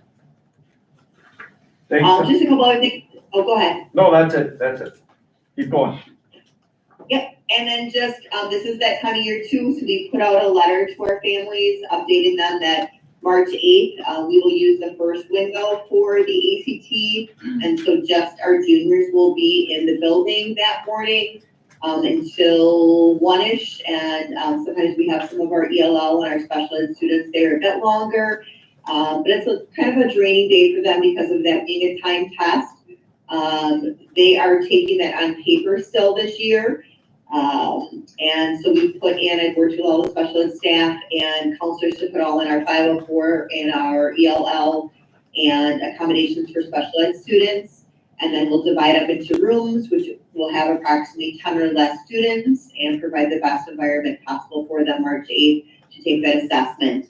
And then our students start as of February 1st. Our juniors will take ACT prep, kind of just that, good review for them. Especially math students who haven't maybe had algebra for a couple of years, and the ACT is heavy on algebra. So just kind of making sure that they are fully prepared for that state assessment. All right. Any questions, Samantha?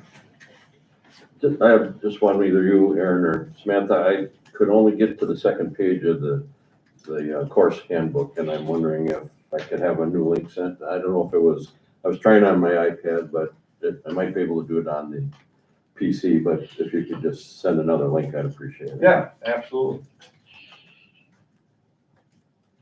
Was anybody else having that issue? Okay. All right, thanks, Sam. All right, so moving on to middle school. Mike, it looks like you got your Dr. Dre's on. You mixing some beats in the basement? Mm-hmm. All right. All right, so hi, everybody. I hope everything's going well and we're staying warm in this cold weather and that we're driving safe at home because of the snow. Lots of celebrations and acknowledgements that I want to make regarding bands. Mrs. Walter was recognized as the Teacher of the Month for the Ashton Jones Fond du Lac Reporter Contest. We had Lee Score also nominated. We've had several North Fondy teachers nominated for that recognition. So congratulations to Mrs. Walter and Mr. Score for being nominated. We had the band performing last week, the 7th and 8th grade students at the Bucks game. They were kind of like the pep band for the day. So that was a good experience for those students. Robotic season is up and running. We had our 6th grade team, 1766A. They won 2nd place for teamwork at the Kenosha competition, and they also won 6th place in skills. We have the wrestling team and the girls volleyball team starting soon. Their practices are already started, and they're going to be in season in February, so looking forward to that. We hired Mr. Tim Moyer as a new band director and music teacher. Well, it's going to be up for recommendation, but we're recommending him as a new hire, and Mr. Sadoff can talk more about him later. We have almost completed our STAR testing and our access testing for EL students. We're a couple of students away from finishing up. We're going to recognize all of our honor students that made the honor roll by providing them an opportunity to have to be a part of the Milwaukee Bucks 3.0 program. They get a free ticket if their family buys a ticket at half price or cheaper. So that's a good reward for some of our students. And basically in terms of discipline, referrals, 84% of our students have no major referrals, which is a good thing. We are currently at a 93% attendance rate, which is also a good thing. And pretty much we have recognized 62 staff 429 times for positive things. And for our students, at least 43% of our student body has received one or more positive Oriole referrals. So we're moving along, starting the second semester, and hope to have everyone here as soon as possible so we can continue with education. Any questions of Mike? All right, thanks, Mike. All right, turn it over to Lauren at Friendship. Hi, everyone. I just wanted to share a few SEL team initiatives and a couple data points as well. At FLC, we have about 86% of our students that have not received a minor or major referral, and only about 4% who have received a major referral in total. So that's a huge celebration, and definitely, just want to recognize all of the hard work that the classroom teachers are putting in each and every day, especially in that SEL space, because our kids definitely need it now more than ever. And then we, just kind of some background info, but we every single week do what we call a Monday morning meeting slideshow. And this has evolved from prior years when we used to meet in the gym every Monday. So now we have this presentation that classroom teachers share with students. So a big thank you to Ashley Kreider, Jenny Delnagari, Jane Mongen, Morgan Dyke, and Michaela Braun for all their help in creating these presentations. They help keep our Kindness Kings and Queens organized as well. So just super helpful. And I think definitely a testament to our Tier 1 behavioral instruction and overall SEL approach. We have 102 students who are participating in our peer mediation program. And this program is designed to, assist students out at recess in resolving conflict. Not only is it helpful for the students who, are experiencing any kind of issue at recess, but it's also allowing our students in grades 3 through 5, the ones who are the mediators, the opportunity to take on that leadership role and learn some, additional problem solving skills. And they've been super helpful the last couple of weeks. I know indoor recess has been a huge stress. Even though we have a beautiful facility and a track and a gym, it's just always good when the kids can get outside. So hopefully we can have a heat wave coming up in the next week or two. The SEL team just kicked off a staff mentor program this last week, and we know a lot of our students are in need of that adult positive connection or role model. So we're thinking this is going to be a really fun, meaningful way for students to connect with one another and with another adult outside of the classroom. So staff was able to nominate 1 to 2 students who they felt would benefit from this adult connection.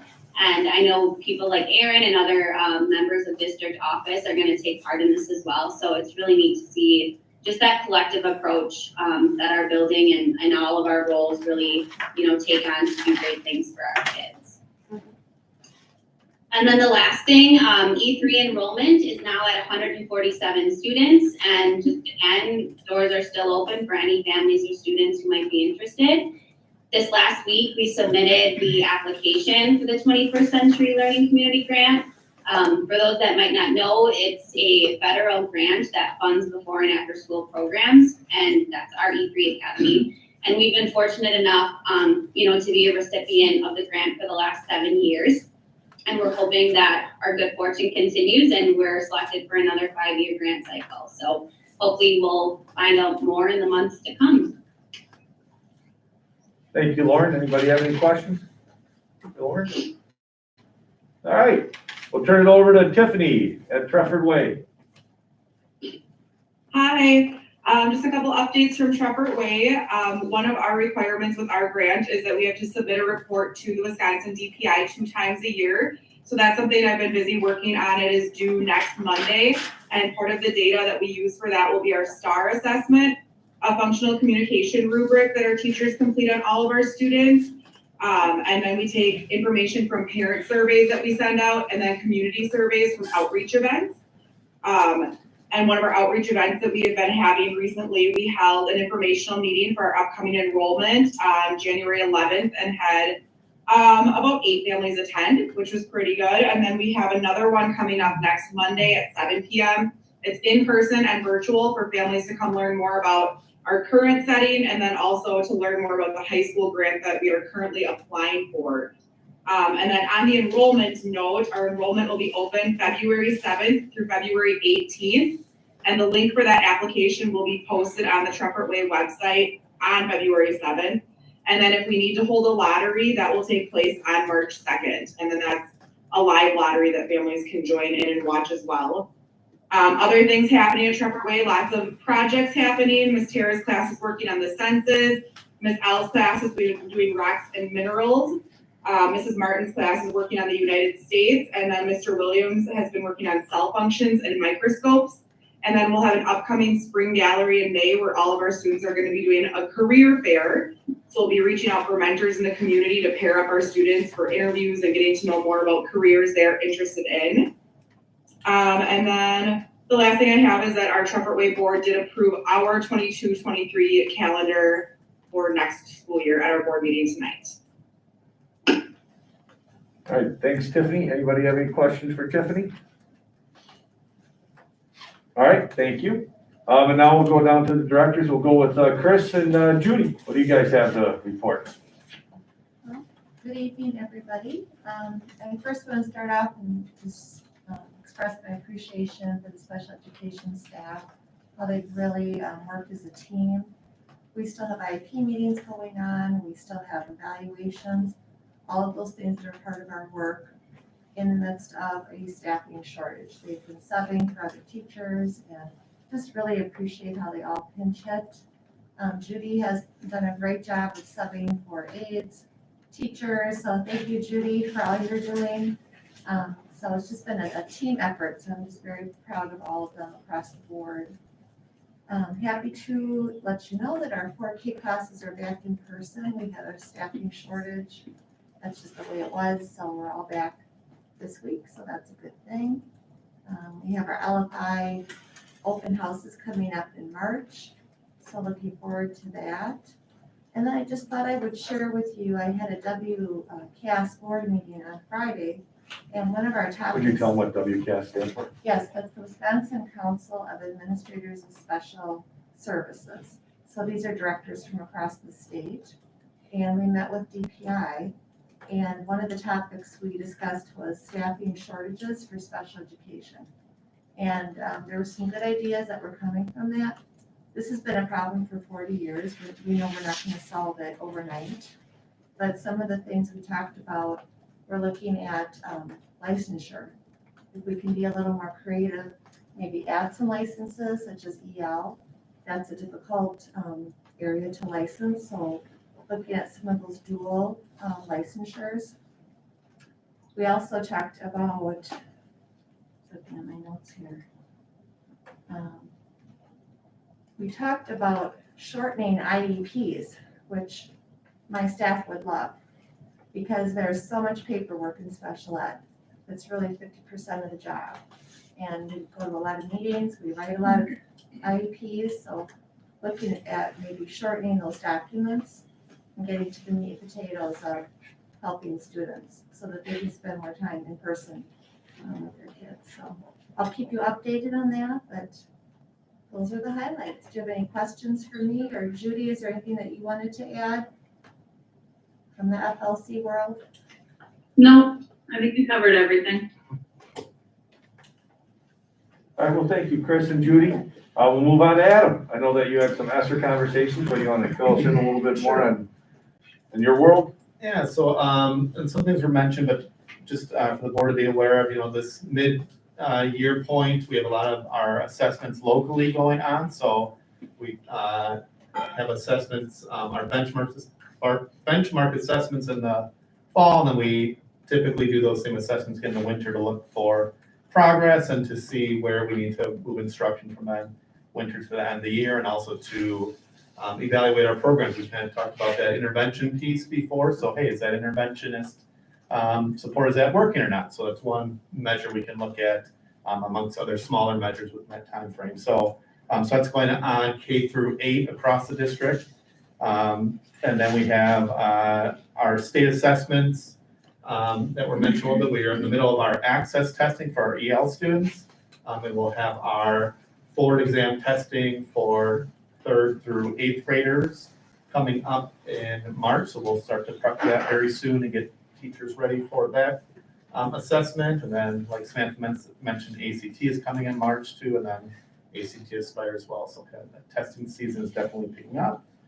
And then just to note too, I know Chris mentioned it too, but a lot of challenges, especially in my world, with trying to pull teams together with some of that staffing shortage. So there's been some meetings we've had to cancel and hopefully reschedule down the road, but some work that it's just, we've gotten to some, and then we've had light in the bottle where we could find subs to do some of that work and made schedules work. But then we've had times recently where we haven't been able to do that, which again is just kind of is what it is. But I'm really hopeful to be able to bring people together and continue some of the work that we've been doing to support student learning in the district too as we move forward. So we'll hopefully be in a better place as we continue down the road with pulling our staff together. So any questions or any thoughts?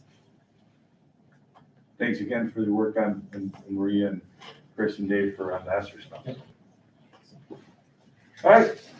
Did I miss anybody? Dave, how about you? You got anything you want to add? You're here. How long have you been up today, sir? For? A long time. Great job on getting the schools ready too with the snow stuff. Just enough to make it a pain, isn't it? Yeah, well, we gotta do what we gotta do to get everybody in. Yeah, everything's going good. Custodial maintenance is, custodians are doing a good job keeping everything clean with the amount of salt we've had to put down here the last few weeks. It poses issues, but they keep it clean as they can. Buildings are holding together, so we're all good to go. Well, a big shout out to you, and I know with custodial, you haven't been full staffed, except for in a day when you find out you're full staffed and something happens. So just all their teamwork going together. We got day people working at night people helping out earlier in the day, you pitching in. So just know that all that you guys are doing to make everything go short staffed is very much appreciated. So well done, Dave. Thank you. All right. Any questions as you guys are reflecting on any departments or the schools? I just want to make a comment to Dave. Dave, if you can still hear me, we had the privilege of hosting a youth basketball tournament these last 2 days, and I had countless people come up and talk about how clean the facility was and how well it showcased. So thank you for all that you do each day in your team to make that happen, because it really comes off each day. Thank you very much.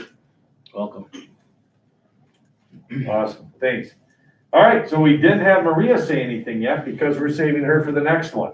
So Maria, if you want to give the board a little update on our budget, where we're at, and how we're chipping away at that deficit and working more towards a balanced budget. Yes, thank you. We're a little bit past the halfway mark of our fiscal year. It's hard to believe. So I like to give occasional, especially when there are big changes to the budget, I like to give you little updates. A formal budget won't be changed until March. So I'll compile all of these changes and then you'll get a budget to approve in March. But yes, if you remember back in October, we passed a budget, or you passed a budget that had a deficit of $602,282. And now, as of now, it is projected to be a deficit of $318,600. So some of the revenues and expenditures that contributed to that are, we have 12 families, either in part or in whole, that have moved to their spouse's health insurance plan and joined the family savings plan. You guys remember that from the time that we had Okay. Alex come and explain it. Yep. So of those 12, 5 of those 5 people are remaining on the district plan as a single plan. So I originally had 13 budgeted. I think Network Health had estimated that we would have 26 move over. Erin and I talked and we decided we'll put half of that in there just to be conservative. And then we had estimated about $130,000 savings in the original health insurance. Because 5 are going to stay on as single, I cut that in half. So I added $65,000 as an expenditure back into the budget. And then we got new money from the federal government. We were waiting a long time to hear what the governor was going to do with that extra money. And he gave $134 per FTE, so per resident student. We have 1,333 as of our third Friday count in September. So, hold on, so just to kind of give you some perspective, remember I was talking about the Title I allocation? That's how sometimes money is distributed. What the governor decided to do was with this money that was at his discretion is $134 per student that you have in your district. So that's everybody. If you had 5,000, you take that times 5,000. If you had 50 kids, you take that times 50. So that was just a different way. And Adam went through what we need to do, the requirements for the ESSER 3 money. There's nothing. No. He says you guys use it for the way that you think you need to use it. Yep, so we're just using that to decrease our deficit. So that was almost $179,000 that we got. And then we had an in-person allocation of additional ESSER 2 funds of about $200,000. And that we just found out about maybe a month ago. And that was a process where we put together an application and collected all the minutes and everything that we were in school last year. And the schools that were in school more in person got money, and the ones that weren't didn't get that.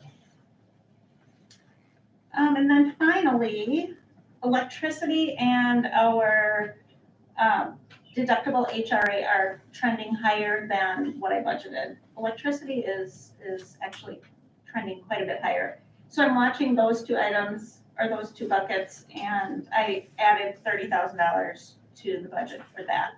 So that's where the $318,660 is coming from. I'll continue to update you as I get more information. I'm really going to be starting to watch now, we're going to try to project where we're going to end up at the end of the year. We have some savings with staff leaving, and in special ed, we're not replacing some of those. So we'll have some savings there for this year. So I will update you again. And I'm also going to be starting, in February, I'll be starting next year's budget. So I'll have some initial projections for you in March of what our budget looks like for next year, just some preliminary numbers. And that's all I have. Well, thanks, Maria. And we'll always keep looking at places to spend or to garner more resources. Couple grants that are going out there. You're going to hear a little bit about the Trefford Way, looking for a high school planning grant for another charter school. Lauren and Judy have submitted the CLC, the grant that gets us E3, so we'll find out about that. We're always has our eyes open and do everything we can in order to maximize the resources we can for our school. So thanks again, Maria, for the update. Can I ask one just kind of off the wall question? So when we were doing the treasurer's report, and I should have asked it then, there was $1,300,000 transferred from our investment account. Mm-hmm. How much do we have in our investment account? Right now, probably $2.5 million. I can show you that. That's one of the graphs right here.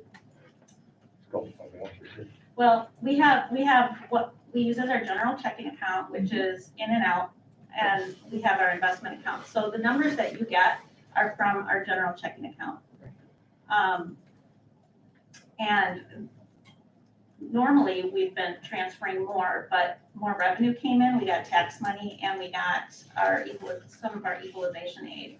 So that's why there's a large ending balance in our general account. But right now, there's probably about $2.5 million in our investment account. And that's what I use to move money in and out to cover payroll and all these checks that you guys approve. And one neat thing is when we had the referendum, we learned a lot about different accounts, and now it's actually the WISC account that we utilize, and with the checking account, different. We're still using the LGIP. We're not using the WISC anymore. So we're using LGIP. Which is a local government investment pool. And then did we short-term borrow this year? Nope. There we go. And we should be in the clear now, that's the November time, and in November, December. Thanks. Sure. Any other questions for Maria? So when you see the fund balance, you know, when we discuss the percentage fund balance, that's both of those accounts together. Everything in the investment account and everything in the general account.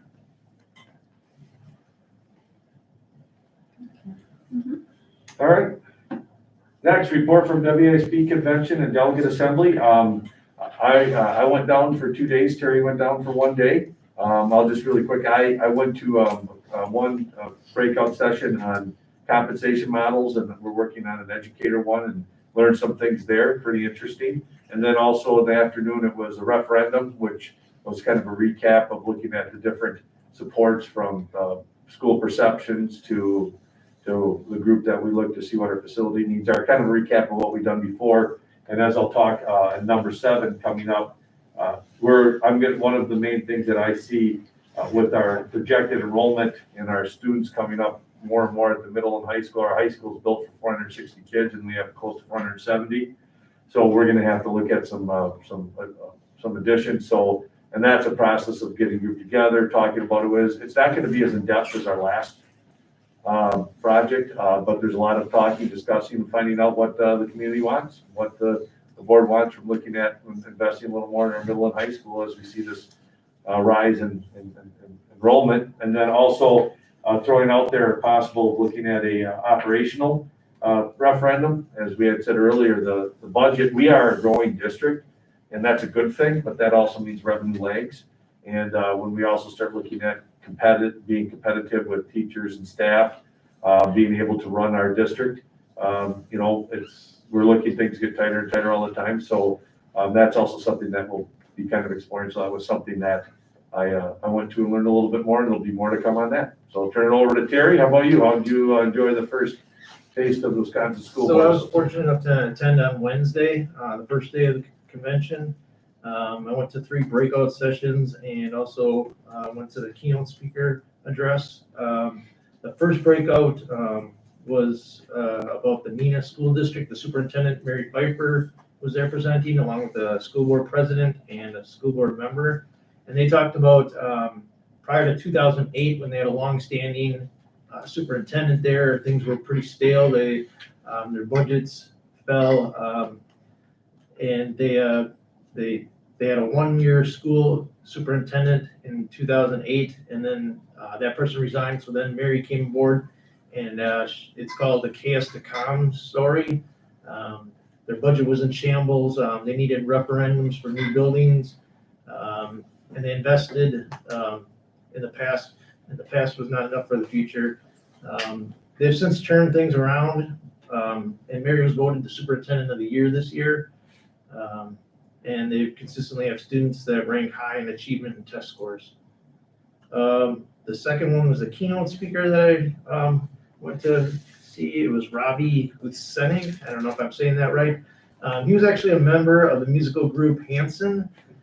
So he, back in 1997, he was part of their double platinum album.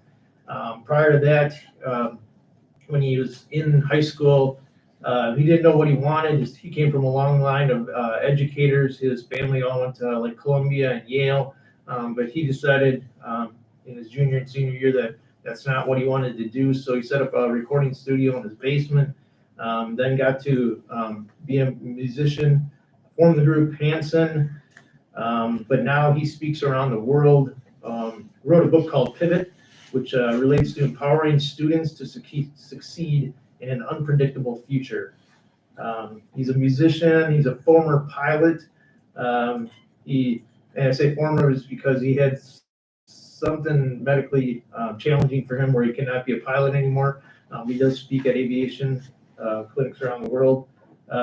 He works toward world peace mostly, and mostly through music. He talked about many stories of where he united kids through Skype from countries that were opposed in different war areas, and talked about how they came together through music, not even knowing that their countries were at war with each other. So that was pretty cool that he came and spoke on world peace mainly, and what he called Pivot. The third breakout was investing in student success through reinvigorated STEM and STEAM. Many of you know what STEM stands for: science, technology, engineering, and mathematics. And then STEAM has the added component of art. So the presenters were actually Mayville School District in our conference, and they talked about ways that they put additions onto their buildings and invested in the STEM courses through tech ed, and also through their partnerships with Metalcraft and Mayville Engineering Company, and how they had community partnerships through them. Metalcraft and Mayville Engineering invested in their school because they knew in the future that a lot of the students that went there would eventually be employees of their own. So it was pretty neat, especially knowing the Mayville School District in our conference, listening to them. Last one was spread the positive. It was simple ways to use social media. The Barron and Ashland School Districts presented on how to use social media daily to display positive learning interactions with their students, and then are able to share it with the community and the parents in their district. They said it was really neat the way that the parents could actually see what their kids are learning in the classroom through the use of the social media. That they had certain teachers involved in each school that were the heads of the social media in their school, and they would have post things and throughout the day. And it was really cool to see that those districts really spread the positive in their districts. So, and that was about it for the day. Whole day. Full day. Very rewarding though. Learned a lot though. Yeah, and attendance was down quite a bit, but there still seemed to be quite a few people. You don't have anything to compare it to, but there was a lot of breakout sessions that were canceled due to the attendance, but that I didn't get to see. But the ones I did get to attend were very cool. We were rewarding, like I said. So, thanks, Steve. Delegate Assembly. Yes. First, I just wanted to mention, I know Revy was a repeat keynoter. He had been there, I don't know, time flies, but maybe 3, 4, or 5 years ago, and I remember him being quite outstanding. And I thought he played his guitar a little bit. We didn't even know Hanson had a guitar player. They had great long blonde hair though. Okay, and this year I decided to pass on being in person, but being the delegate for North Fond du Lac to the Delegate Assembly, I joined it virtually. They added that option, so that was very nice. The numbers were still down with both the virtual and the people in person. Nothing really changes though from year to year. It's still an interesting process. For those of you who don't know, that it sets policy for the Wisconsin Association of School Board, WASB, lobbyists to lobby at the federal and mostly the state level for things that are positive for schools in Wisconsin. So there's usually some tweaking of some that have been there for a while, some new ones based on current things that pop up. This year there were only 10 resolutions, and they all passed. Again, typically that's most years everyone passes because they are very positive for school districts in Wisconsin.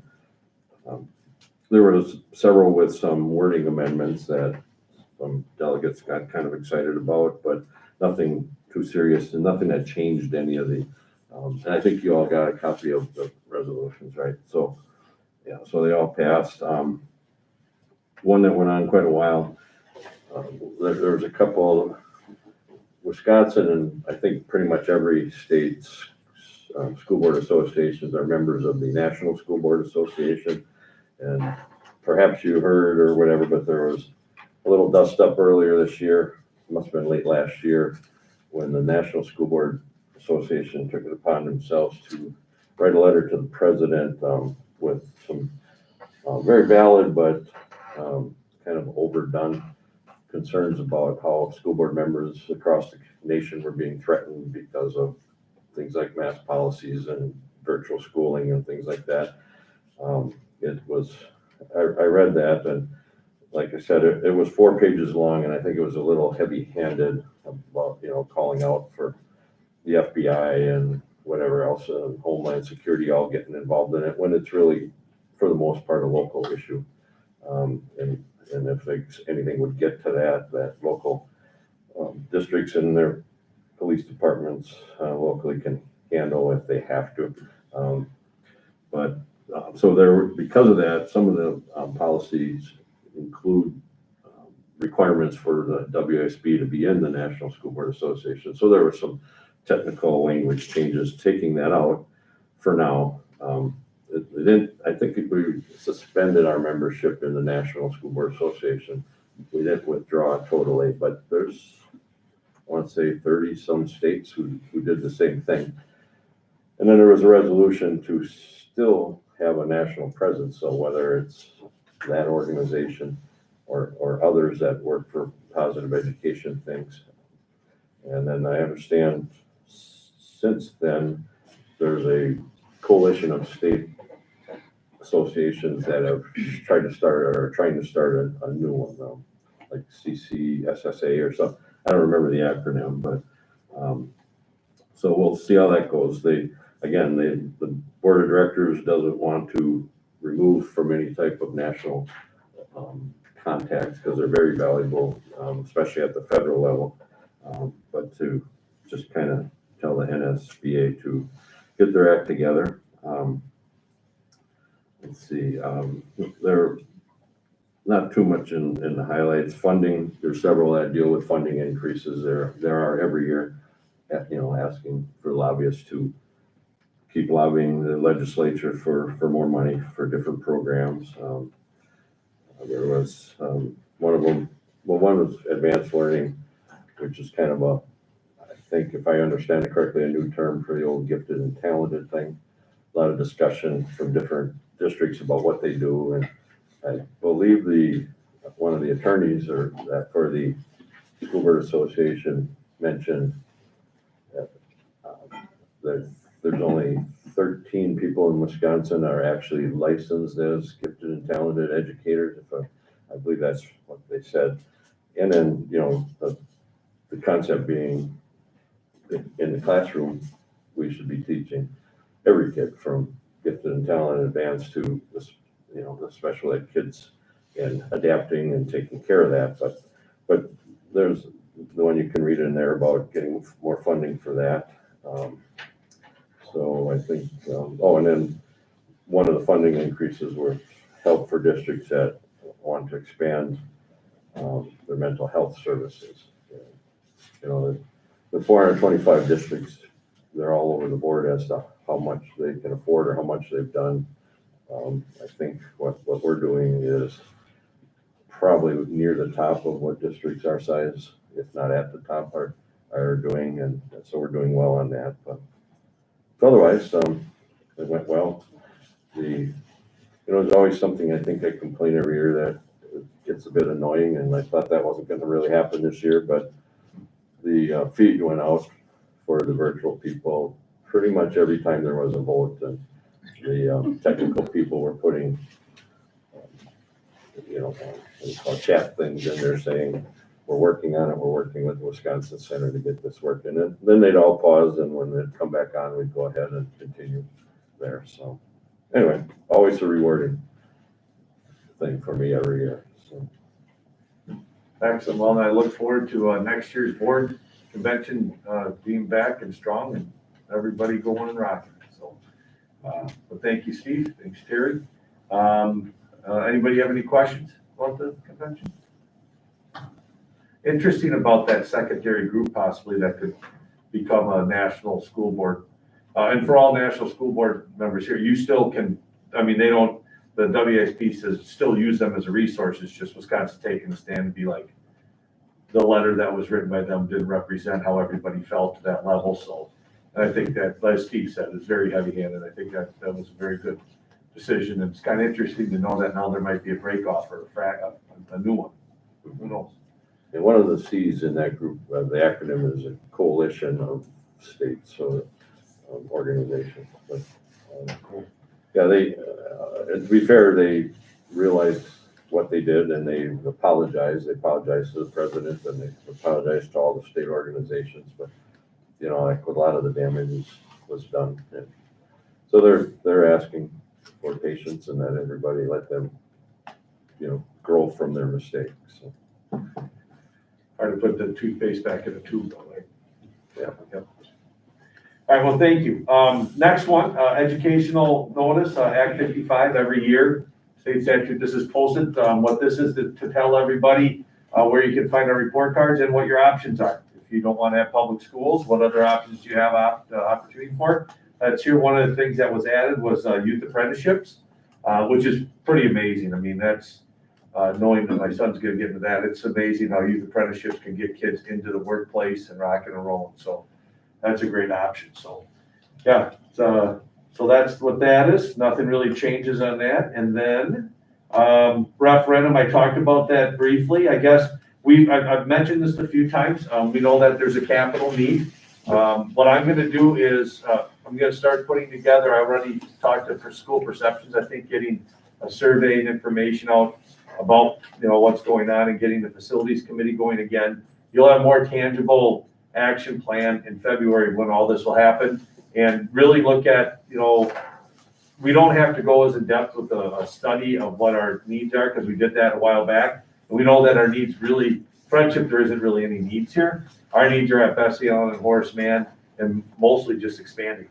And then there's some different, some roofing things at ELC and some other small things. I don't see this even being half of what the original referendum was.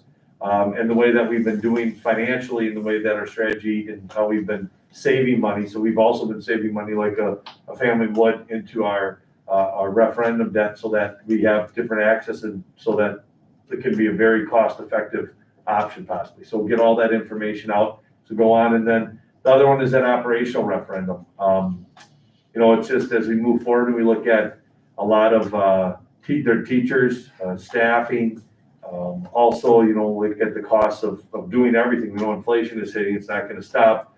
And if we don't have, as we continue to have more and more students, we see our costs go up. And if we're not able with revenue caps to raise the revenue that we need, we'd have to look at something with operational referendum.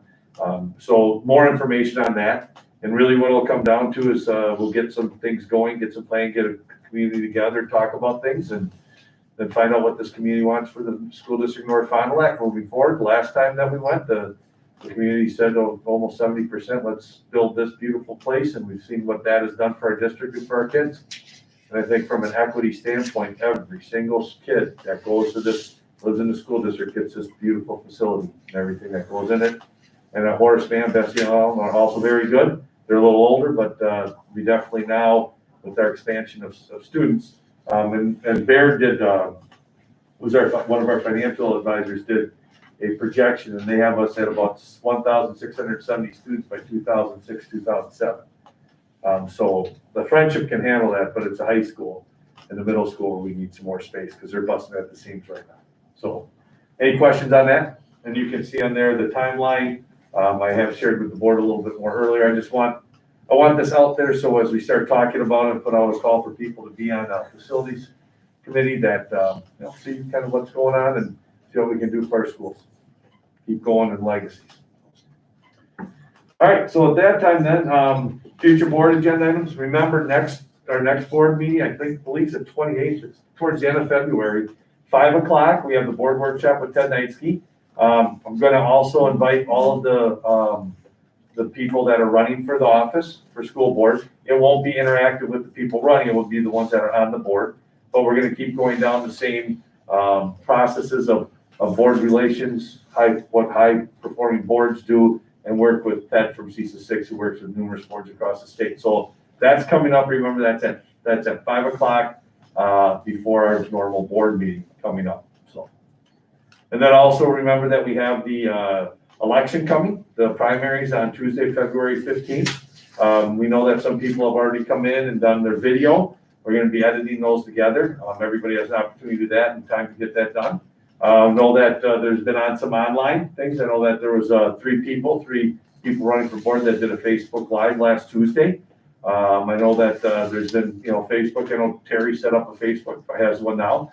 they hadn't had one before, so interesting. So a lot of different candidates are doing different things, and just know that our goal is to get the information out from the candidates that gave us information, wanting to be videoed at least a week before the primary, so that everybody has a little bit more to know about who they are and what they do. So that's my announcements that I have. Do you guys have anything on your agenda or that you want to be considered for meeting agenda stuff in the future? All right. All right, then moving on to item K, new business. Number 1 is to discuss and consider return to school plan and any edits or changes. All right, thanks, Steve. So we have been evolving and growing, and I can tell you that meeting with different schools and health professionals and working with our nursing, and Bridget isn't here right now. She's had a difficult time too with her family. Her aunt just passed, so we've been working together. Plus, we're down one nurse, so she's been filling in too. Big shout out to Emily and Nicole and Bridget for all the work that they're doing. They're not just dealing with COVID. I mean, it's every day with the flu, and we have a lot of other things that are going through school. So they're doing a really, really good job. So big shout out to them. Also, shout out to Zara. What's Zara's? Melissa. We have Melissa Zara, who teaches nursing at Marion. She's going to help us out here and there too. So knowing as things change and as they evolve, what I recommend is these changes and how we're going about doing things. So first off, isolation guidelines now, it's 5. So what's being recommended is that 5 days symptom-free or improving symptoms except for a cough. You could have a cough forever. That a student then or your staff can come back and then wear a mask for the next 5 days because they still could be contagious for that long, adopting that. And then with quarantine, also going with the 5, as you can see, no symptoms, considered a close contact, not at home, no quarantine is necessary. So also, we've already not had, if it's not an at-home close contact, and you don't have any symptoms, you don't have to quarantine. But the change would be here is that if it's a household close contact, the quarantine, so that's where it was the 5 days. And then if they have a negative 19 COVID test, it can be a rapid test too, can return to school and wear a face covering for the next 5 days. So that's what the changes are. That's what, that would make it less than what we have right now to get our kids back at school as we continue to evolve. And then also when you look at our dashboard, it's really like the in-school spread. That's a really difficult one to kind of figure out. And the amount of return on investment of figuring out, we're not contact tracing per se anymore with just all the different cases. So we're not using that. I recommend we don't use that. And then also to take off how many kids are homesick or how many kids are quarantined. The only thing that we would put on our dashboard would be how many kids have positive or staff have positive COVID. And that's the only thing that we would, then our masking threshold would be on that. So really what I'm asking that as we go forward to look to adopt that we lessen the quarantine isolation with those different changes there. And to then really streamline the way that we look at our masking threshold for when we mask or not. And I am seeing a significant, I think we're going to see a significant drop in cases, positive cases in our district, community too, and I think we're going to see that as we move forward. So that's what my recommendation is. Aaron, what, just more specific on what it changes from, are all of them that have 5 days now, were those 10 days?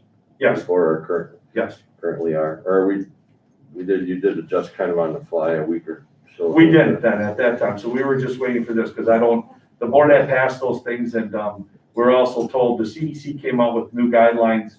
And as I said, we don't follow every CDC guideline. I mean, if we would have last year, we wouldn't have been in school.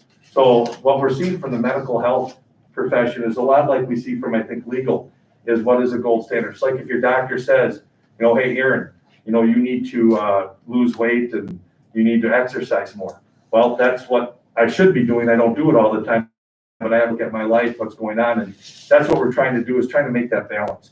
Also, when we look at what's right for our school and our community versus Milwaukee or Chicago or Laconia, Rosedale, Brandon, there's a lot of different things going on. And what I try to kind of compare this to is like if you make a decision for your family, there's 4 or 5 in your family. That's different than making a decision or recommendation for 1,550 kids for a community of 10,000, staff of 200. So really what the changes are is that we're trying to get our kids back sooner and try to be more practical and just guys continue to evolve.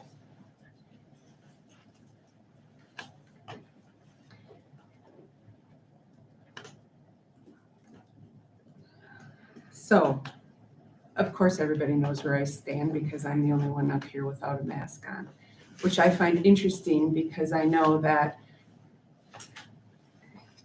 you know, here or kids in school, and don't get me wrong, I'm glad that when we go to a basketball game that no kids have to wear them, no adults have to wear them, but are we being hypocritical as a school board or members of the school board where we don't wear them there, but yet we want to save every child that we possibly can and we wear them here?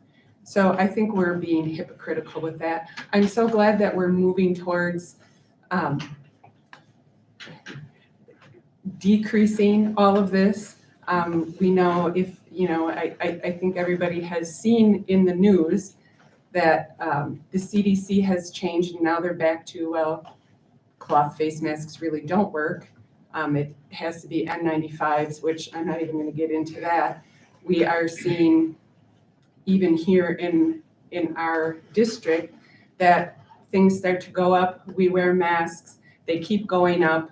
It doesn't stop anything. It never has stopped anything. It runs its course as viruses do.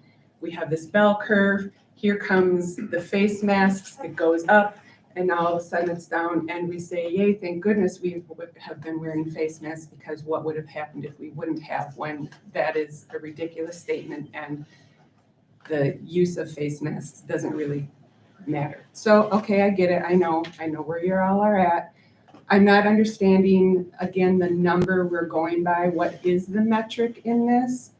I know that I'm glad we're not contact tracing, because there's so many kids that are out because somebody else that they've been exposed to, none of them are sick and they're out, and we're trying to keep kids in school and they can't come to school even though they're not sick. So I'm glad that's changing. We have countries, not just, I know we have to make decisions for 1,500 kids. I'm not making it for my own family, but there's countries that are now saying we're done. It hasn't worked. Masking hasn't worked. It's a virus. We need to live with it. It's going to be here.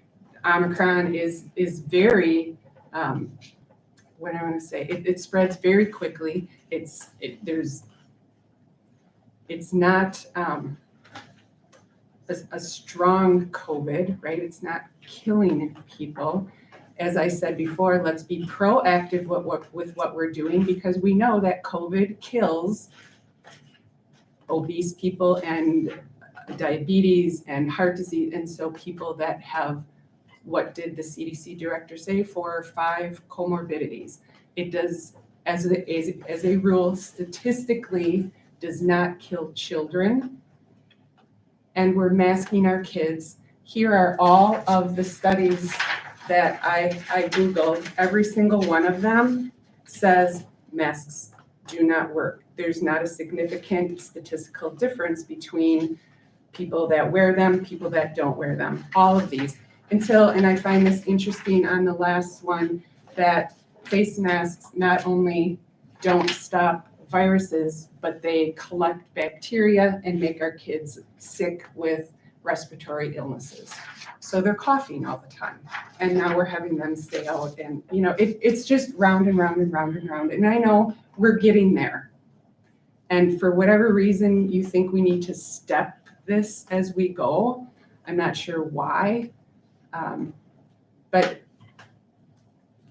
that's my thing. We went from 1 in 20 in a classroom, which was 5%, right? And now, how many kids, what is our metric? I'm not even sure where we are.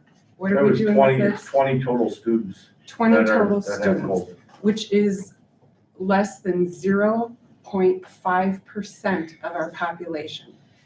FLC, we had 1 in 20, that's 5%. Where are we getting this arbitrary 20 from? Can't we do, if we're gonna do 5% at FLC, can't we just do 5%? Which I know I should have done, so that's like 100, that's like 100, no, that's, what is 5% of 1,800? How many do we have? 1,500? So What is that? Or if we're gonna keep the one in, or the whatever that we have here.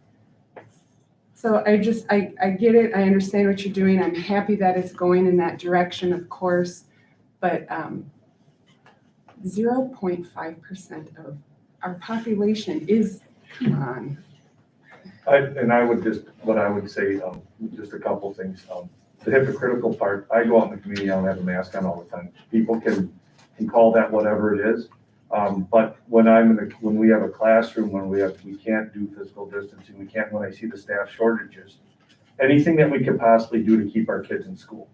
And that's what the thing is, we need teachers, we need staff. Right. And so that's one of, I'm just telling you what I'm going with. And I think, when make a recommendation and the board has ability to decide, I think right now as we go forward, just there's a lot of what people do know and there's a lot of people that don't know. We're gonna look back and history will judge how we do things. But my main goal throughout this whole thing is to try to keep our kids in school and the change and get. Then let them come to school. Let's not put barriers out there when they're not sick and they have a runny nose or something. I get it. Keep your kids at home if they are sick. I get that. Why can't we go back to where? If it's a family close contact. If it isn't, that's not even an issue here. So it's a family close contact is the only ones that are really the ones that are, that if you're a close contact, you don't have symptoms, there's no quarantine. So we're looking at family close contact is really the group that we're looking at. And that's where we say most of the spread is. I guess I would add that we've gone through this many times over the last 18, 19 months, whatever it's been. And I know you work hard at finding stuff and it's not hard, Steve. It's all out there in the media and the reporter, for heaven's sakes. Find it like reporter. I spent about a half hour in early December with my doctor, who's also our medical director, whatever we call him, for the school district, Dr. Practicing, right? He sent me about a compendium of 37 studies on mask wearing, and it was peer reviewed and published in the Lancet, the British Journal. 53% cut in COVID incidents linked to mask wearing. There's just one in the other day. I saw a claim that mask mandates harm development falls short. I mean, again, we can find anything we want out there on the internet, but I go back to, everybody does. I don't know anybody who likes to wear a mask. There's probably somebody that might for some reason. I don't either, but my basis all the way through this is that I'm responsible as part of this board for the 1,550 students and 200 staff members that work here. And we get people that are obsessed about the mask issue when, in my opinion, in a high percentage of cases, it's an inconvenience. It's not harming it. People. There are some people. I've read studies of doctors who say there's very little harm that's can come to certain kids with certain issues.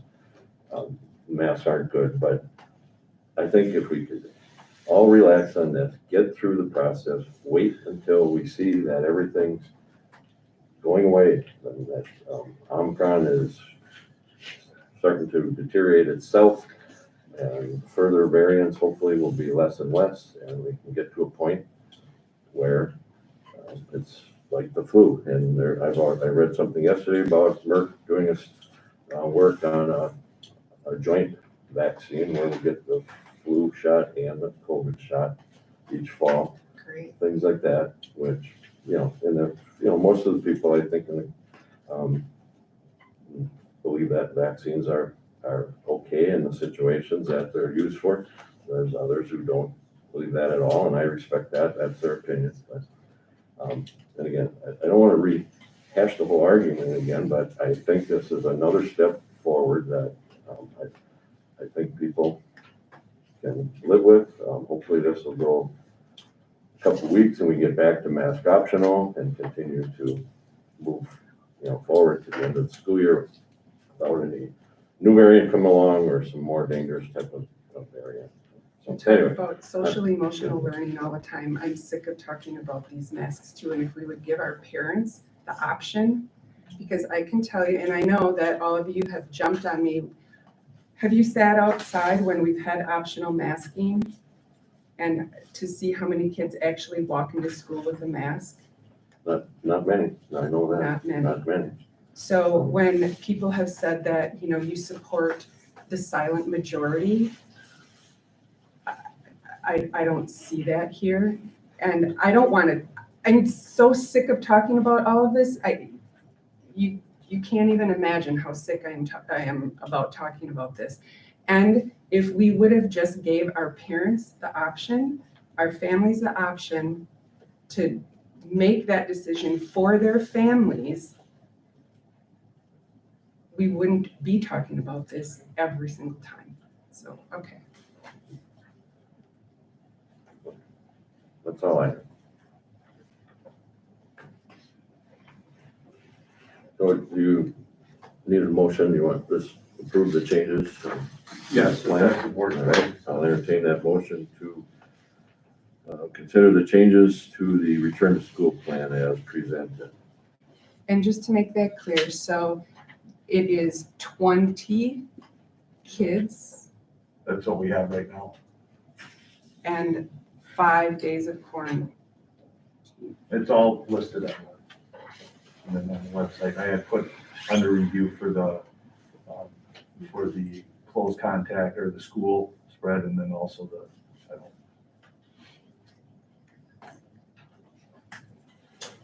All right, well, I'll make the motion. I'm willing to see what moving to 5 days does, and hopefully that'll work out.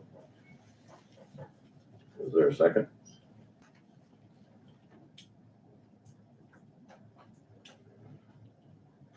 And then typically we don't have to discuss how votes affect things, but if there is no second, the motion fails, and then we stay with what we have right now.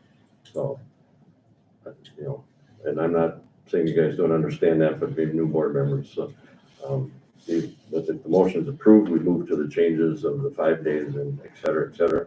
If it's not approved or doesn't go to vote, then we go back to what we have been, the 10 days. Again, I think it's worth a shot, and I'll make that motion, but it's up I to you. agree. I'll second the motion. All right, we got a motion and second. Any further discussion? Okay, roll call. Hawk, Yes. Jaeger, Yes. Geckerman, Yes. Goldowski, no. Motion passes 3-1 to 1 absent. But please let it be known in the records that I am happy that it is going in the right direction. Number Thank 2, you. discuss and consider cooperatives for boys and girls cross country with the Oakfield School District for the 2022 and 2023 seasons. Girls soccer with Oakfield for the 2023 and 2024 seasons. And boys soccer with Oakfield and St. Mary Springs Academy for the 2022 and 2023 seasons. Carl, take it away. So we in the athletic department, in consultation with our coaches, would like to continue the co-ops we have with those sports. I talked to our cross-country coaches. I think our program has seen the last 5 years with the boys, and with both teams winning conference this year, I think it's a good fit for us to be co-opt. And I know in talking to our soccer coaches, we would struggle to field a full team if we did not maintain those co-ops, and we'd like to offer those opportunities for our students. As in the athletic director part of my role, I like providing as many opportunities as possible, and I like, we have fantastic facilities, and we can showcase our facilities, particularly with soccer, if we are the ones that are running the co-op. And so I would love it if the board would approve those co-ops, so we could continue to offer those sports at the level that we've been offering them the past couple of years. Has been working at cross country, sir? Very much so. All right. Well, Carl, the only question I have is more for discussion, a quick discussion. And the big question with co-ops is whether both schools are benefited by that. And are we seeing that? You know, there's always the argument that we're taking away spots on teams for our kids by joining with another one. But in the past, the motivation has always been to be able to keep the sport open or available for both schools. And is that the case here with each of these? Yeah, that's the case here. You know, with soccer, we're always teetering between being able to even have a JV team. So the co-ops allow us to even entertain that option. If we were at the point where we could field an entire JV and varsity team without the co-op, then it might be a different discussion, both for our school and the co-oping school. And in talking to local ADs, you know, we had a discussion with Fond du Lac about co-oping with volleyball, and the decision that they came to us with is we could field 3 full teams without a co-op, and we don't want to take spots away from our kids. We're not at that point in any of these sports. I also want to, if you could share, could you say, I mean, even, we have plenty of cross country. We always want more, but could you tell Steve kind of like the competitive, how it helps? So competitively, North Fond du Lac could carry us alone and be able to compete very well with just being on North Fond du Lac in the years past. However, looking at our numbers coming up and our athletes, now it's going to be a time where it's going to be very hardly equally between North Fond du Lac and Oakfield. And that's going to be awesome coming together to have a solid unit as a one, where versus like last year and the year before, we've been teeter-tottering on where Fond du Lac has been weighing more heavily on our outstanding athletes. And now it's going to be, the teeter-totter is going to be balanced to where I think we're going to have an even game for both boys and girls on both sides. Because, you know, I was thinking back too, like, is it worth being a co-op? And the answer to that is yes, because if you can get 2 schools to combine and actually work on our students to have that leadership role, to where it's hard coming together from 2 different schools and making that leadership for the competitiveness work to be one team. And so if you can get athletes to come together and actually have that mindset to where we're going to come together from 2 different schools, but when we come and we compete, we're one. And so with that aspect, most definitely. I'd also ask you this, would we have been conference champions all that year if it was just North Fond du Lac? No. So I mean, it also allows us to find more success than we would have just fielding a team. So like with football, we could field a team, but if we could ever talk Oakfield into co-oping, that'd be a huge thing. That's something I wanted to ask Carl as well. Has there ever been any discussion? Huge, they love it. With football, because our numbers are typically low in football. We were gonna co-op with the Springs, but we didn't know how to tell Coach Highland that he was gonna be fired, so that was the one there, so, but, we're always looking for things, you know, if back in the day, if Horicon was closer, they would have co-opted with us, but I mean, that drive was just so far too. What's that? Elmira's been pretty successful on their own too, so we're always looking for some stuff. Yeah, I mean, it's something that I'd look into, but I don't think that we would find anybody that would be willing to co-op. I think of all of the sports, to do a co-op for football is the most difficult. And I know coming from down in the Milwaukee area, the schools that co-op in football are similarly unsuccessful as we've been the last couple of years without the history of being successful that we've had in the past. Oh, yeah, nobody wants to co-op with us, there isn't a need. They almost made the state championship. We've been down, football's a tough one. Hopefully you find that coach that can help build and then we get more people to go out, because we have plenty of athletes. It's just a matter of, we have a lot of things too, like you've got your trap shooting, you've got jobs, you've got soccer. I mean, there's a lot of opportunities, more so than we ever had when we were kids. And there's just, I think you get kids too, they get to that level. What's my return on investment? I can go work, I have my youth apprenticeship, I can do different things. And the amount of time I put in to practice and play, what am I getting out of that? It's just a whole different world than when we went to school too, so. But these co-ops have really helped too, I think, our relationships and working together with the community too. I think they've helped us with fundraising. It really gets, I think it pushes our kids to be even more competitive with each other. I don't wanna get too romanticize this, but with football, I think there's a special thing with the whole Friday night lights, if you will, thing where the schools, one of the schools would have to give up, you know, unless you can agree to play at each place and alternate.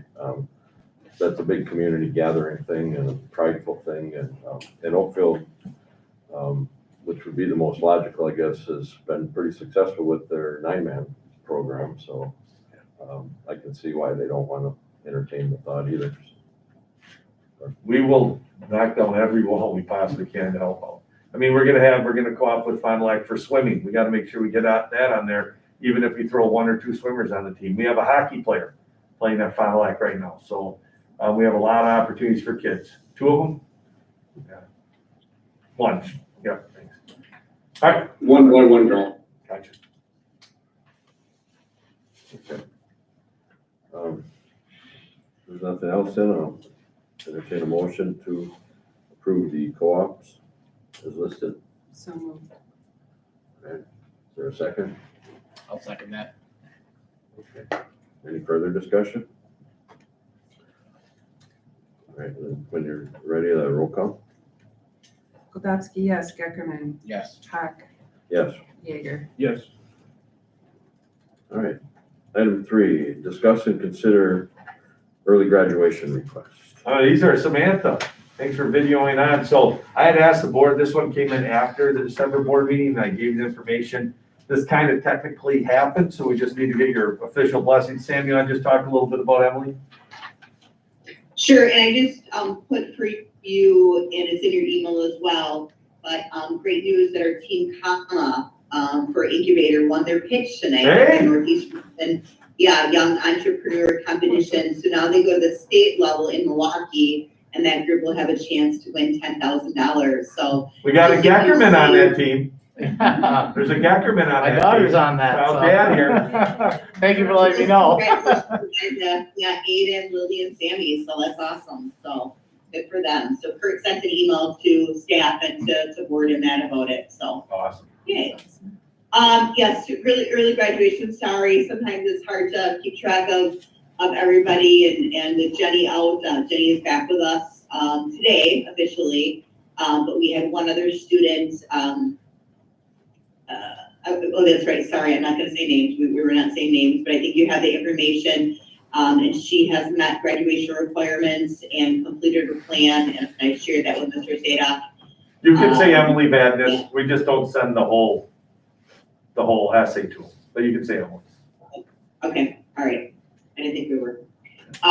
So yeah, she has plans and she's ready to go and has everything completed. So we are just in process now of kind of changing our process a little bit. We do that. We are ordering those 4 diplomas for students, and then with a date of January 21st, 22. So that their graduation date will be listed for them. They'll actually get their diploma, and all 4 of them to date have said that they would like to participate in our graduation ceremony. So I'm glad of that they will, so far still sharing that they want to have that experience.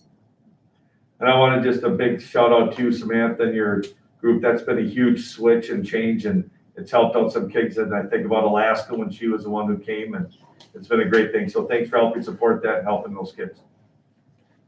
Yep. I mean, for most kids, it's much better to take advantage of everything that you offer. We offer, whether it be, the youth apprenticeship or the college classes that our school has to pay for, you name it, just get those credits in. But it's not for everybody. So when we have these special situations and they have a plan, it's the right thing to do. So I appreciate the board supporting that and us making those changes.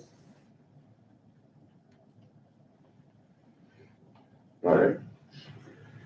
Good, so let's get a motion on that. I'll make the motion to approve the early graduation request by the student involved. Okay, any further discussion? And roll call? Hack, Yes. Goldowski, yes. Jaeger, Yes. Geckerman. Yes. All right, number 4, discuss and consider second semester tuition waiver for foreign exchange students. Samantha, you still there? I am still here. All right, let's hear a little bit about Antonio, if you would.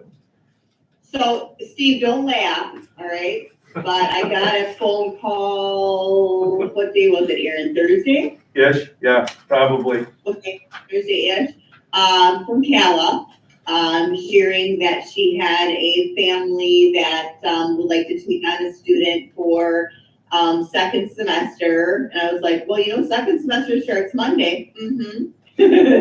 So I think there were some conversations that happened before, but that's awesome that the Xander family have been in communication with her, have been willing to take on Antonio or Tony, as he prefers to go by. And so being that we only have 2 students per semester, talked to Mr. Sadaf and said, typically we've had 3 and he has a family lined up. So our other 2 students have just been once again a joy, and they've been a huge positive addition to our school.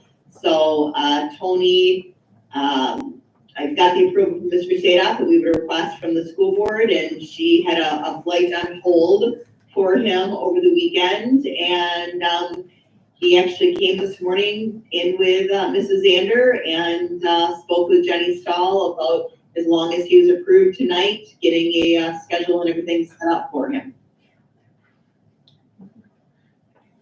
So it's Iceland, Italy, and then where's our girl? Netherlands. Germany? Netherlands, I think. Netherlands. So that's then for the second semester. Yeah, the second. Yeah, the second semester, she is No, not, No, isn't 3 what we said before? Yeah. I know, but jeepers. That's quite a, to send him here, I mean, I don't see why we wouldn't do it, but I mean, I just saying, Right. for the parents to just send him, and it's like, okay. Yeah, I think they got other schools, like if it wasn't here, it could have been Fond du Lac or St. Mary Springs State, so. yeah, she had other backup, but, She yeah, does. he flew into Madison this weekend, and, was really excited to be here, and the Sanders are glad to have him, so. You seem like, It all worked out, right? I met him just for a minute. We haven't had an Italian here in a long time. Well, you're from Italy, but yeah, you're first generation here. So. Yeah, we'll have Maria come over and talk to him in Italian. Well, to get Mr. Scanello back. Ah, sure. Okay. Anyone like to make the motion? I'd like that motion. I'll second. All right. Roll call? Geckerman, Yes. Jaeger, Yes. Hawk, Yes. Goldowski, yes. Oh, I'm glad he has a place to stay. Okay, number 5, discuss and consider Treffert Way for the exceptional mind charter adjustment to include 9th grade. All right, so Meg and Tiffany, I see you there. So Meg's a board member for the Treffert Way and does a great job, not only as a board member, but as a huge advocate also in support of Tiffany over at the Treffert Way. Now, just really quick reminder, charter means contract. So with the Treffert Way, and the charter is, it's a federal program that works through the state, and then the DPI and the state administer it. Two different types of charters in the state. One that's set up by, I think it's UW Milwaukee and a different place.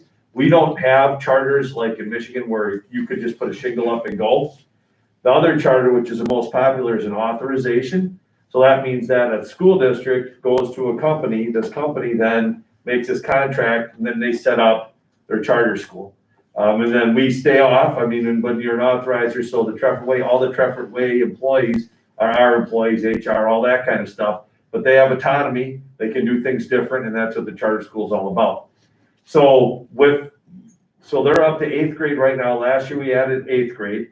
This year they're looking at 9th grade so that the 8th graders can stay for 9th grade.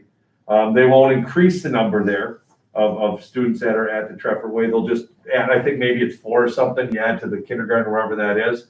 and they'll explain that more. So this is just really to add that. The kicker is now this is credited, so they'll be working with Samantha and the high school to make sure that they're credited right. Also, there's a ton of different charter schools out there to make sure that they have the right credit. So this is the first one. I'd like to take these in both so you guys can talk about them both. The second one that we'll see that you'll bring up next, Steve, is the charter school. Dr. Ed has been working with a grant writer all along with the team, but to develop a separate charter school. So they're going for a $750,000 grant, I believe. Is it the same thing? Yep. And that would be what the Trefford Way for the Exceptional Mind did for their planning years. But this would then go into effect and they plan to then have a high school. So in essence, the Trefford Way would have two charter schools, K-8, because then 9 would be enveloped into the high school, and then the 9-12. So the one is to get and keep their kids in their situation right now so that they can stay down this path. The second one is so that then they can extend their experience all the way through 12th grade. And that's a little different animal. So with that said, I'll turn it over to Tiffany and Meg and take it from there. That was a great summary, Aaron. So I guess we can field questions, but yeah, we appreciate that opportunity to extend our current school to that 9th grade. And then, yeah, the secondary question for you all to consider tonight is the support for a submission for a grant to look at the high school charter school and moving that Trefford approach to a very unique high school experience for kids. Questions for them, or What about, and I guess it's probably a very easy answer, but do you believe there's a market for a high school and to continue this? You'll have kids that'll want to come, families? That's a good question. Yes, we do believe that. We've had some informational sessions, as Tiffany referenced, for enrollment for this year. We've had a waiting list since we've opened year 1. And so we are anticipating that to continue into the high school. We also have eager current parents that are in the 8th grade year who have expressed and written letters of support for our charter grant application and are really looking forward to that. The options in the district are wonderful to be able to have that charter experience as well as our district schools. And really looking at the larger region of Fond du Lac, we've got charter options with STEM, but really that doesn't address the social emotional and the key concepts that we're looking for with the Trefford approach to really promote that life success for our kids. So looking at that differently, a bit for high school with some more community involvement, some practical experiences in the vocational world, and some partnerships with a soon to be announced Trefford Studios, which will be more for that older child vocational experience and on the MPTC campus. So we're doing our groundwork and really excited about how this high school could look different than any of the other options that are available in our local area.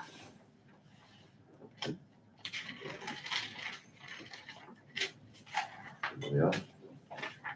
All right, well, let's take them one at a time then. We'll entertain a motion to consider the Trefford Way for the Exceptional Mind charter adjustment to include 9th grade. I'll make that motion. I'll second. Any further discussion? And roll call? Geckerman, Yes. Huck, Yes. Goldowski, yes, Jaeger. Yes. Motion carries. And then so consider resolution supporting a high school charter school grant application with the North Fond du Lac Charter School Incorporated. And that's the company that we work with. They're their own 501c3. So that's actually, when you look at the contract, Meg sits on that board. It's a whole different group. Okay. I'll make that motion. I'll second. Further discussion? Yeah, one piece of further discussion. If that grant doesn't come to fruition, we don't go after a high school charter school. Just so you know. All right, roll call? Huck, Yes. Goldowski, yes, Jaeger. Yes. Geckerman. Yes. All right. Thank Motion you. carried. Number 7, discuss and consider educator resignations. I'm gonna break that out. I'd like to handle that in 2 motions. The first one being the resignation of Beth Strode. And I guess to start, I will move to accept her resignation, retirement resignation with regret.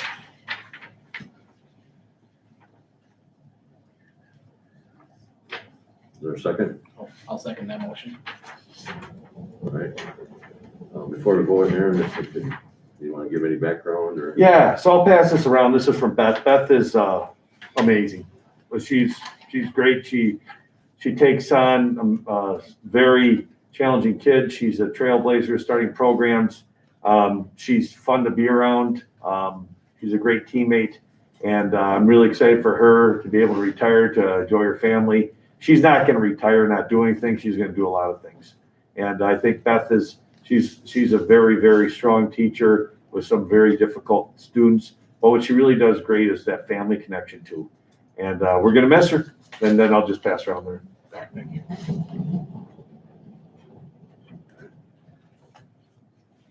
Chris, anything else you want to add? That sounds about right. Oh, you summed it up. She just loves her students. She really does. And meets them where they're at. And it's a loss for us, but a gain for her. So we're really happy. Wish her well. She just wanted to make sure that she left when she loved teaching. She's not burned out. She loves teaching. And that's what she wants to make sure that she leaves giving her best. Okay, then roll call. Hawk, Yes. Geckerman, Yes. Jaeger, Yes. Goldowski. Yes. All right, motion carried. And then the next item will be to consider educator resignations of Mike Fedison as of January 21st, 2022, and Hajra Boozer as of January 1st, 2022. Hajra, she's moving on to different things in life. She was EL with us for a while, very nice lady, and look forward to her adventure. I look forward to seeing her later on in life. And then also, Mike had that opportunity to be a band director in Plymouth. And so wish him well too. And the time that he spent here, I know his kids still go here, and we'll probably see him at some board meetings in the future. So. And I'll make the motion to accept the resignations of Mike Fedison and Hajra Boozer.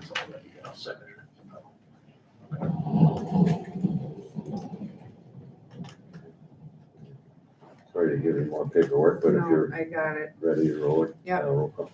Hawk, Yes. Jaeger, Yes. Geckerman, Yes. Goldowski, yes. All right, and that moves us to number 8, to discuss and consider educator contracts for the 2021-2022 school year. Yep, so 3 of them, Tim Moyer, who is the new, hey, Mike, you want to unmute and maybe just give a little background on Tim? Yeah, Tim is a recent graduate of Lawrence University. He really specializes in jazz music. He plays the sax as his primary instrument, but is very well rounded in other instruments. He's from a small town in Maine, and he ended up in Appleton at Lawrence University somehow. Since he was a 10th grade student in Maine, he held his own jazz band camp. So he's very enthusiastic about teaching others, and I really look forward to having him start off the band program in mid-semester and taking us to other levels as well, just maintaining the momentum that Mr. Fedison established and the students have established. And I feel very confident that Mr. Moyer can, help us in many ways at bands, and I look forward to working with him. Thanks, Mike. And then the other ones are, remember Paul Helm was going to be here for 1 year. Sam, how many times has Paul unretired? She's trying to count right now. It's probably up to about 50, yeah. That's a good question, yeah. But he's not ready to retire completely again either. Yeah, and so Sam, stay on for a second. Just, I don't know if you could add anything, but if you do. So really what happened is that with Louis, with Paul, with Corey, with Mike, there's a lot of classes that can be offered, and our kids flock to them. They're doing really well. And there's also some classes that we run with low numbers, right? That are important too, and not, but still involving a lot of things. So when we looked at that in Paul State, we looked at the schedules, and there's an element here where their contracts are less days. They don't have as many in-service days because we have to watch the amount of hours so that they can still get the retirement. But what happened in order to make the classes work that Sam and her team had scheduled, so all of our kids, otherwise we were gonna have to drop a class for the students in the semester and put them in different areas. By making Paul, his contract now is full year instead of just half year at 58.5%. And then Corey was gonna teach 60, he was gonna teach 67 at one time and then go back to lower, and then Paul's gonna take over. It works out that we can make it so he can maintain and do his schedule, and we can have all the options for kids. Did I sum that up pretty good, Sam? Yes, it's just, it's a puzzle with the master schedule and everything that we have, and, being cognizant of their retirement to make sure everything's okay. But yeah, we continue to grow as a program and needs, and so we're grateful that we can make it work. All right. Thanks, Sam. Okay, entertain motion to consider educator contracts as presented for those names: Tim Moyer, Paul Helm, and Corey Clark. Adjustments. So moved. I'll second. That's the two longest names. Any further discussion? Okay, and roll call? Goldowski, yes. Geckerman. Yes. Hack. Yes. Jaeger. Yes. All right, motion carries. Number 9, discuss and consider establishing open enrollment capacities for the 2022-2023 school year. All right, so if you look at what's presented here, this is a worksheet that we've utilized as we've continued to grow and look at things. As you can see, we set the number of enrollment caps based on the proposed sections and how many kids that in the students per section. And then we look at our enrollment caps, and then you see available for next year. For instance, 5K would have 19. First grade is already 13 over or 10 over the goal. So as you can see here, like right here, third grade, which is the second grade down to third grade, they're at 107, our cap's at 110. Each one of these also keeps 3 spots open for if we have kids move in. So what I can tell you is this blue column isn't correct. Okay, as of right now it is. What we're passing is these enrollment caps. So currently at the high school, they could accept some seniors next year, that's it. Because otherwise we're full. Now we could have a family move and 5 spots open up or whatever, and we can have all that. So the available ones will fluctuate, but what we're setting is these are our caps. So if we would have full enrollment of everybody, it'd be 1,605. That's where we look at when we've turned people away from open enrollment every year because of our caps. So we have the space for 5 sections at each grade level. We might have to look at adding one for 4th grade next year. But then at the high school, this is where it really starts to look at space. If we create that space and then money to get those educators to fill that. So nothing different here than it has been before. We did increase our caps a few years ago. We still are full for special education. Our staff, we don't have any more room with the students that we have now that are open enrolled, our own students, so that would still stay at 0. So if a student has an IEP from a different district, they can't enroll because we have we only get so much resources. There's so many resources from open enrollment, and it's not fair to our students with the money that we have. So the proposal is to accept the orange here, those enrollment caps, and then also that there's no availability in special ed. Also understand that the Trefford Way is a little bit different, okay?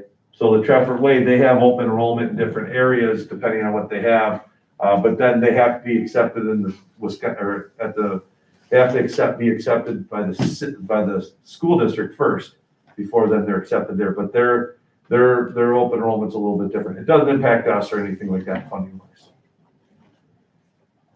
I have a couple of things. Sure. For the projections for next year, I see that you just moved this year's and advance them to next year, use the same number, except for 5K, which is a little bit different. And I think, I have, I guess, some more insight over the years, how that number grows. Oh, yeah. Considerably in the summer. So 19's not right there either. We're not gonna just accept, like, open enrollment will close at the end of April. Okay, or no, May, I think it's to May now.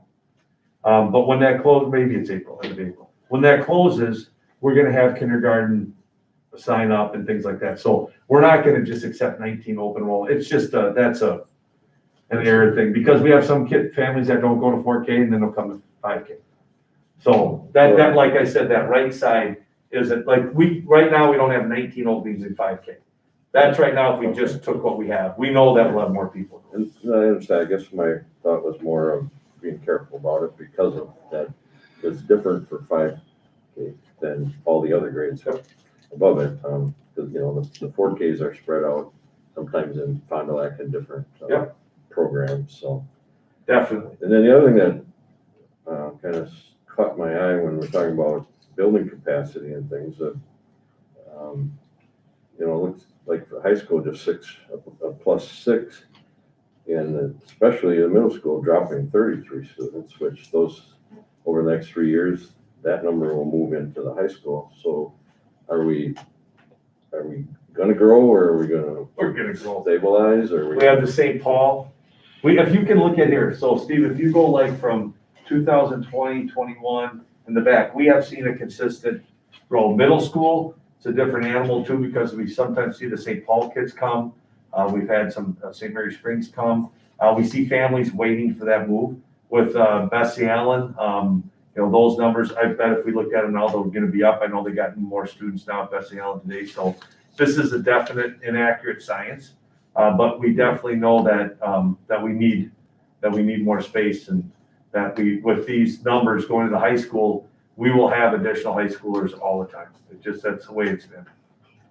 Okay, and again, my thoughts are more for, there'll be a lot more study that'll go into that. Yep. I'm sure, and,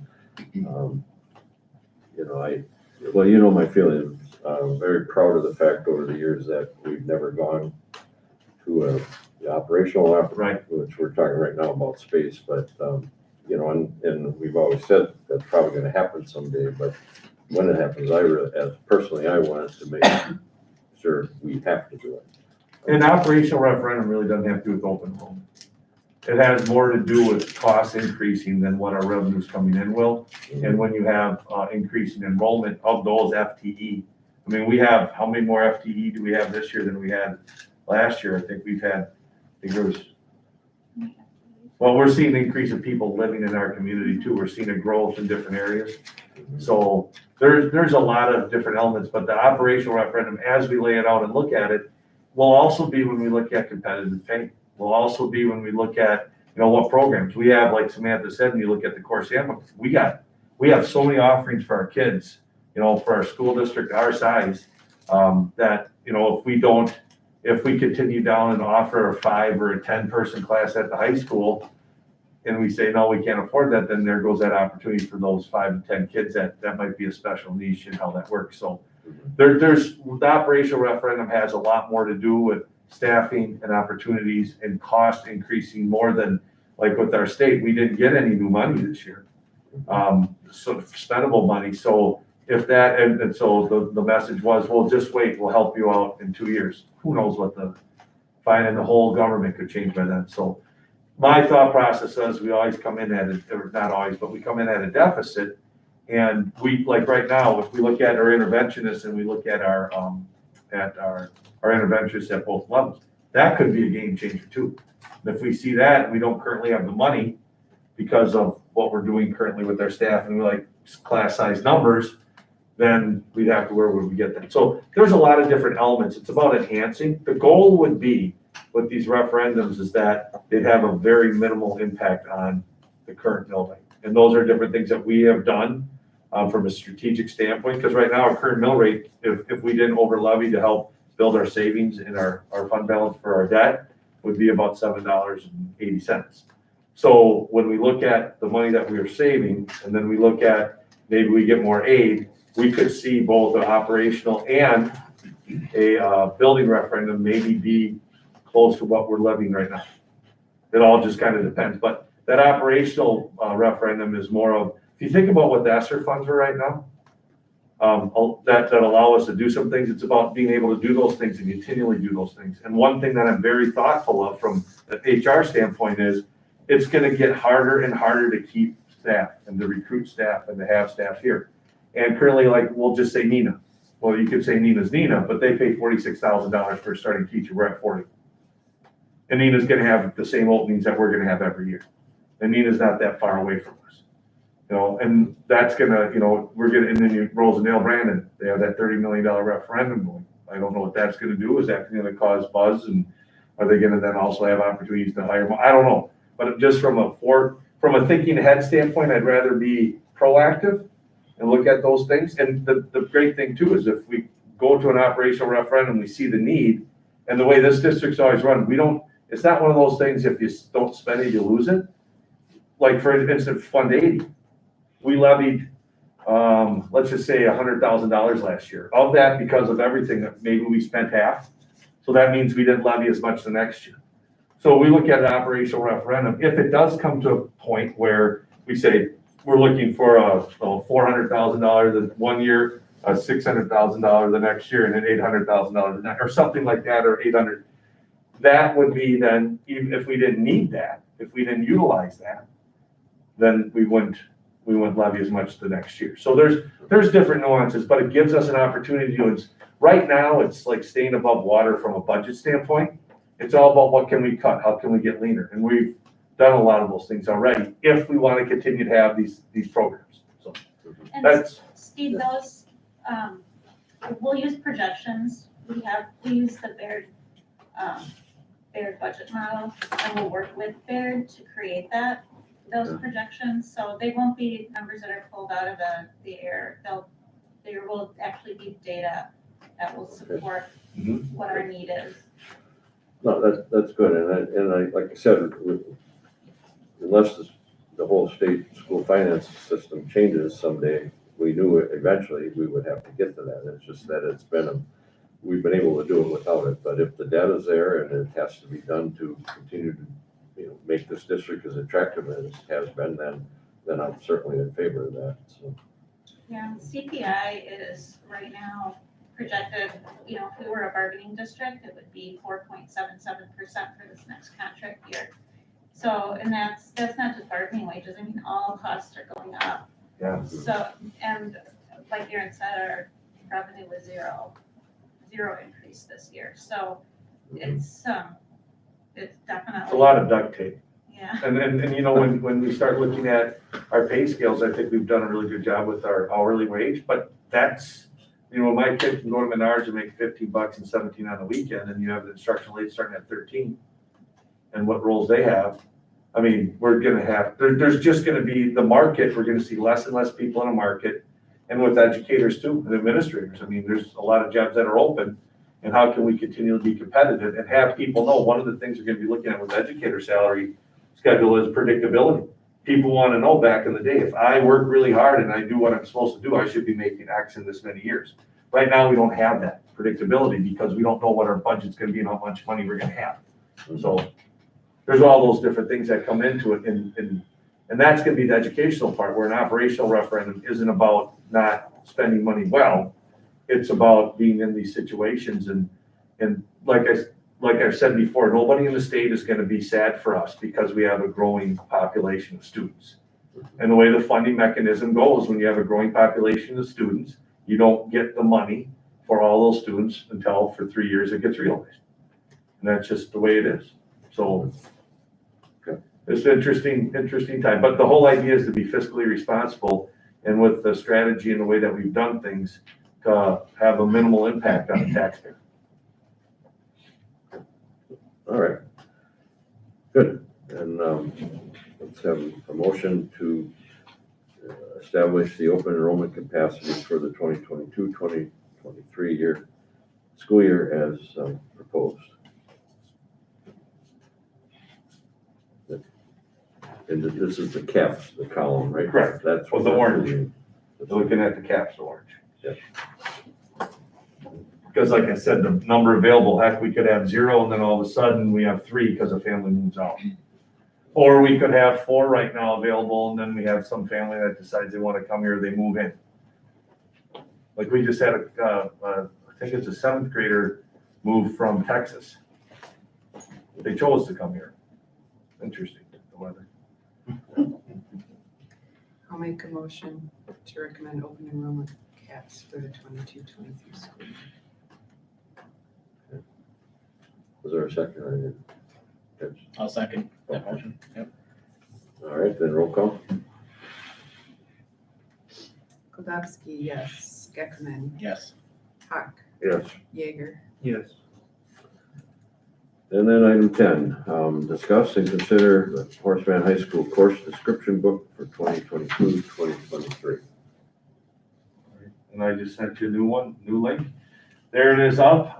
Samantha, you have anything else you want to add? I don't, I think, just if you want to share the site again, and, we're just proud of what we're able to offer for our students. I think we provide a wide variety of support from, kids who struggle. We've got opportunities that we have co-teachers, we have support in. We continue to work with Mike and Lori Menning and look at options for our bilingual program and making some changes next year with a different licensure, and then all the way up to the top of the advanced classes. So again, for a small school, I think we offer just a ton of opportunities for our kids in every possible area. And then just kind of as you go through this, it's really cool, and it'll be really neat too, Samantha, about how this can just be adjusted year to year. It doesn't have to be a total remake. But can you explain, Samantha? So what I'm showing them right now is they're in the technology education. The second one's welding, tune, and fabrication, and there's a MPTC symbol. What does that show?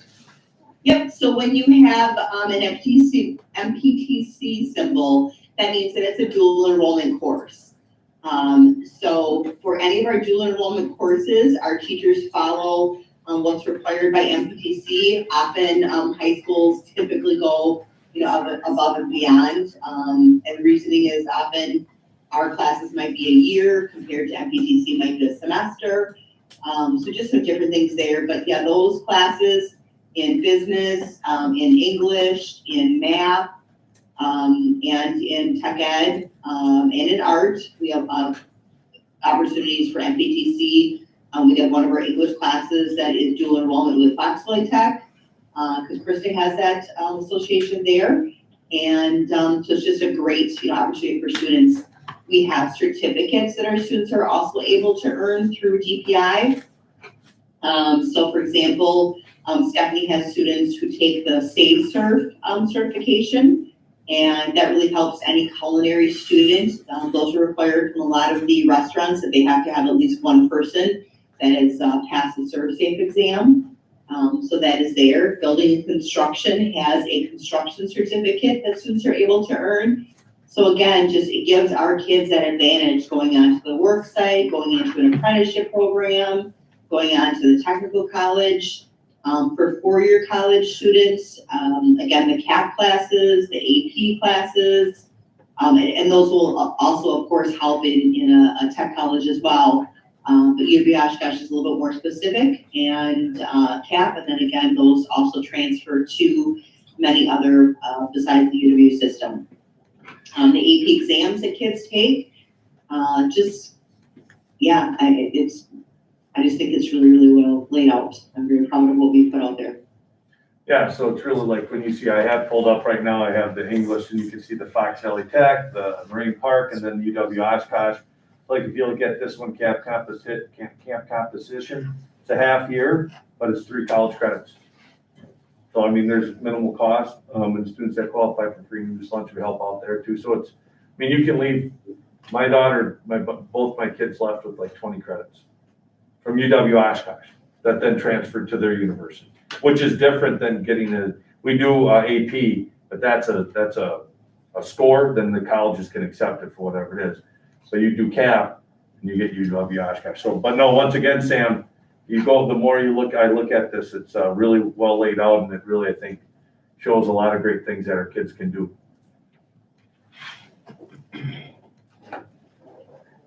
Any questions or, comments, concerns, anything from the board?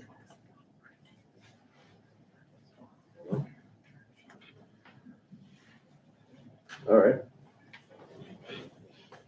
I'll make the motion to consider the Horseman High School course description book for next school year.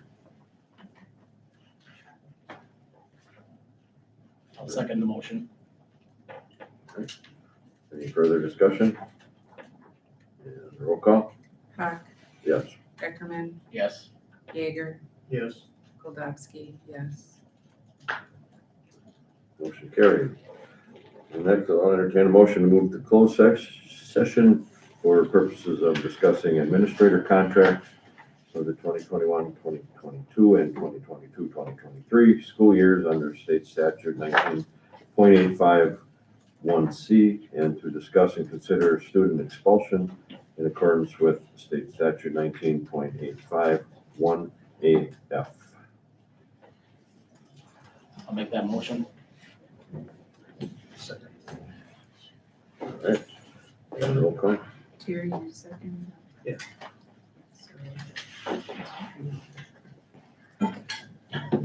Beckerman, Yes. Jaeger, Yes. Goldowski, yes. Hawk. Thanks, everybody online. Vicky, did you second motion that? What's that? You second motion that, did you? Jaeger. Oh, thank you. Very soft. See you, Mike, see you, Dave. Say hi, Phil. That's what I asked. That was a good one, Sean. You get if I could make a call to my kids.